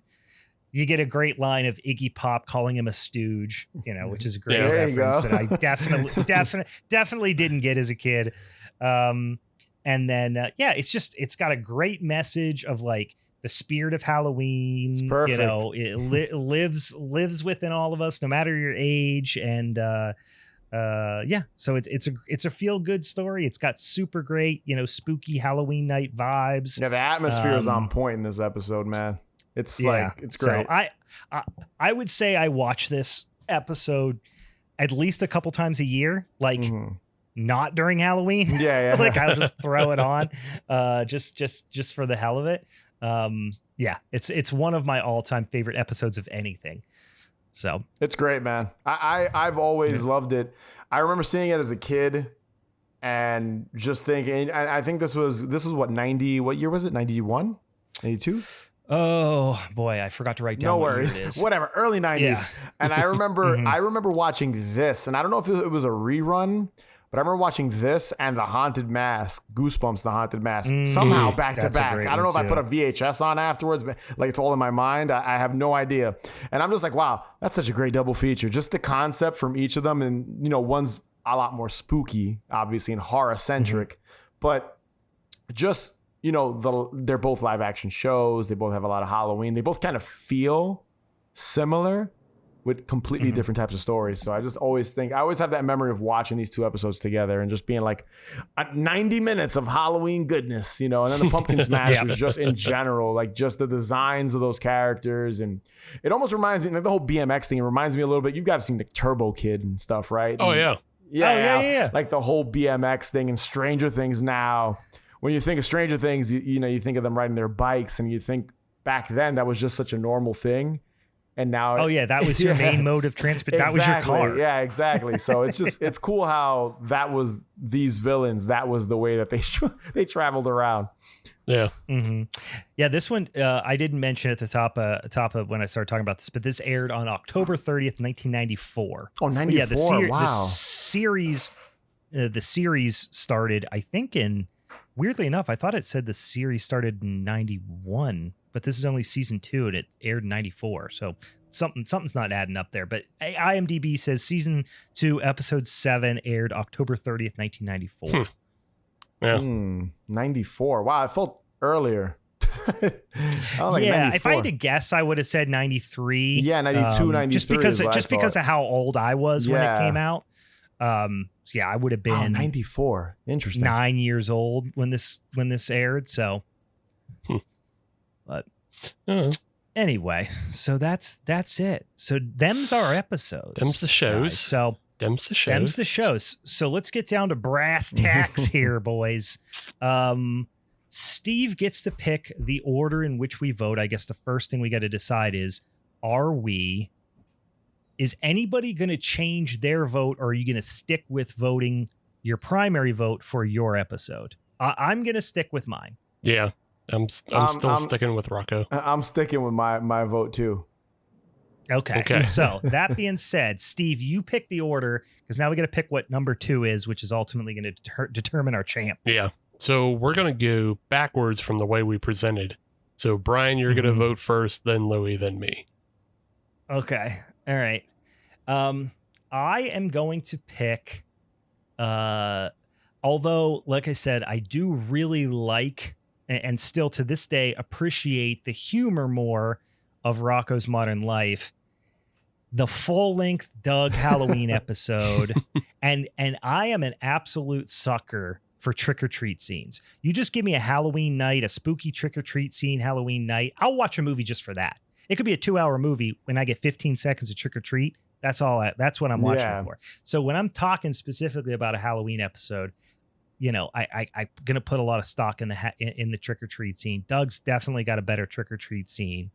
And yeah, there's just the night scenes do it for me, I think. Although I think the Rocko's Modern Life one was good. If the Sugar Frosted Frights was the whole thing and they were able to pull that into a whole episode, I would have done that. That would have been closer for me. But yeah, the Ed's Dead, although it was fine, it was a good enough episode. That pulled it down for me a little bit, and that's gonna probably cause me. I got to go with Doug. I got to go with I got my OG soft boy. There just wasn't enough Halloween for you. There just wasn't enough Halloween for me in Rocko. I showed up with 15 minutes less Halloween than everybody else. Yeah, that's gonna be a problem. That's gonna be a problem. All right, Louie. I'm gonna piggyback off of what Brian said. So I'm not going with Rocko because it's the same reason. It's not enough Halloween for me. And again, I've always liked Rocko's Modern Life, but I'm not a huge Rocko fan. Obviously, you guys spoke way more about it than I did when we were covering that one, when we were talking about that episode, because I'm not that attached to it. I enjoy it. I do watch it, but I wouldn't say it's my go-to. So I'm not going with my own pick, obviously, but I'm going to go with Halloweenie, Pete and Pete, because I just think, and this isn't shitting on my own pick, I think that's probably the best Halloween special Nickelodeon's ever produced, or just in general aired. I think more so than even some Are You Afraid of the Dark episodes and stuff like that when it comes to like live action, even in the world of animation. I just think it's great. Everything about it oozes Halloween. Like there's nothing about it, that's not Halloween. You know what I mean? Like just everything about it. So for me, it's the one I'd go with. Even personally, I like it more than the Doug episode. So I do. I'll be honest. I do like it more than I love that episode more than I do Doug's Halloween Adventure, than my own pick. So. Oh, well, then you should have just said you were changing your vote then. Oh, wait, did I? Oh, my bad. I forgot. I thought that. Whatever. No, that's all right. All right. All right, Steve, what are you picking? This is I had a cat named Spunky, and it was named after the dog from Rocko's Modern Life. And you two defilers. Don't you put that on me. Don't you put that just because I don't come up with 30 minutes of cartoon. It's still spooky cartoon. And now my dead cat is upset in hell because of the two of you. This is it was an evil cat. He kind of was a shithead. It was crazy. I as I already said, Doug's fine. Like, I like Doug. It's wholesome content. It's great for kids. It just doesn't hold. It doesn't hold the water that I think most other things that were on Nickelodeon does. Like, I think even you said it, Louie. Like, even Rugrats kind of towed the line of like it has like, especially when the adults get involved, it has some like kind of adult humor, because like I can identify with the adults now. But yeah, everything. Yeah, Doug just doesn't hit for adults. Rocko, I think, hits for adults. Ren and Stimpy, Rugrats, Are Real Monsters, and of course Pete and Pete hits for adults because there's just something so weird and bizarre about that show. Yeah. Like it like, even though you're focused on kids in that show, they're so stuck out of reality that it just hits anyway.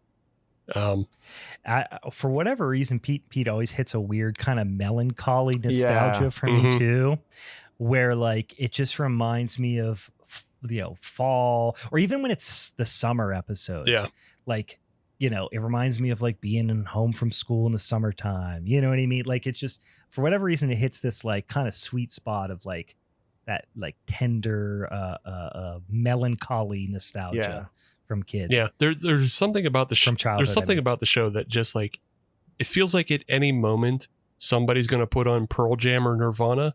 You don't know why. But it's a product of the time, just by looking at it. Like, it feels that way, Yeah. So It just feels very grunge and Pacific Northwest for whatever reason. But it because it just constantly hits, in like it is timeless in that way, and in its weirdness. It's kind of the best thing that's out there. What about as a Halloween episode, man? Not just not just the show itself, but I mean, obviously, you can't expect him to vote for yours when you just told him mine's better. I'm kidding. I'm just saying in general, like, just I'm when it comes to the way I'd rate these, even though I got confused, I'm going with just kind of the whole, like, just the way it feels, the episode, like focusing on the Halloween aspect of it more so than the show itself. That's kind of where I'm going. And that's why Rocko kind of got the, short end of the stick here, just because I feel like it didn't feel that Halloweeny, that, in my opinion, just to kind of talk about that, because that's what we're talking about here. Halloween, not the shows. You know what I mean? So, I mean, yeah, I don't disagree with anything everybody said about. I'm defending your pick, man. I'm defending your pick. I'm trying to defend it a little bit, or why it's not being picked, because we're focusing on the Halloween aspect. No, it's fine. Not that Rocko's shit, Yeah, but I'm not disagreeing with what anybody said. I'm just adding more about like why I like Pete and Pete more. Is like, I agree with everything that was said about the Halloweeniness of it. Yeah, but also it just has like a timeless nature to it as well that just makes it a better watch overall. So you like when you combine both 30 minutes of Halloweeniness and a timeless nature, you do get the best episode on the special and on the showdown. Only 15 minutes of Halloween on your end. Well, here's a little tip for you here, Steve, from the champ, coming from the champ. So just take that with you and give it the stock it needs. Because this is coming from the champ. When you come to a Halloween battle, come with a full 30 minutes. Don't come 15 minutes at a time. Come with the full clip. Come correct. Come with the full clip. Bring the banana clip. full of Halloween to a Halloween battle. Yeah, even when you guys told me the shows were going to come, I was like, really, the Rocko episode? All right. I was like, okay. Steve has a way, and like I said, he got cocky is what happened. Yeah. He's got 3 wins in a row under his belt. He got cocky. He thought he could just come in here, just do whatever he wanted. Steve always picks. He's always going for the. He wants there to be an angle to what he's picking. He wants to convince you that what he's picking is better, and you didn't realize it, but now you do. You know what I mean? So for like even Steve to know that he was going to go up against something that might have been better. 2 bangers. Like you went up against 2 bangers, man. These are 2 heavy hitters here. I mean, look, I could also have been a real fucking dickhead. It's not like I didn't know how great Pete and Pete was. I could have picked Pete and Pete before Brian did. I know. I could have been a real fucking dickhead. He did. He knows how much I love it. I'm just a guess. You could have been a dickhead and you could have took my episode too. So what could have left me? I don't even honestly. If you guys would have picked like the two top ones here, the 2 30-minute episodes, I probably would have went with I was gonna go with a Are You Afraid of the Dark episode, but it didn't air during the Halloween season, even though it's Halloween themed. But I don't count that as a Halloween special because of the air. You know what I almost picked? Because the topic was Nickelodeon Halloween. Yeah. We didn't say a show. Yeah. We didn't say a movie. We just said Nickelodeon Halloween. I almost just picked the concept of Nick or Treat. Yeah. Just to talk about Nick or Treat, because I love Nick. Could have been Crybaby Lane, technically, if you wanted to talk. That's a feature. That's a movie, but still aired on Nickelodeon during the Halloween season. So yeah, well, maybe sometime we'll come back around and we'll do Fox Halloween or something, and we can talk about King of the Hill Goosebumps or something like that. King of the Hill. Steve's got to come back with a full 30 minutes. Well, if it's on Fox, I don't get it. There's no chance. There you go. All right, guys. So what I've learned here is that the belt is rightfully back in the possession of the once and true champ, which is myself, out of the hand of this rat bastard who's been torturing me for three consecutive months.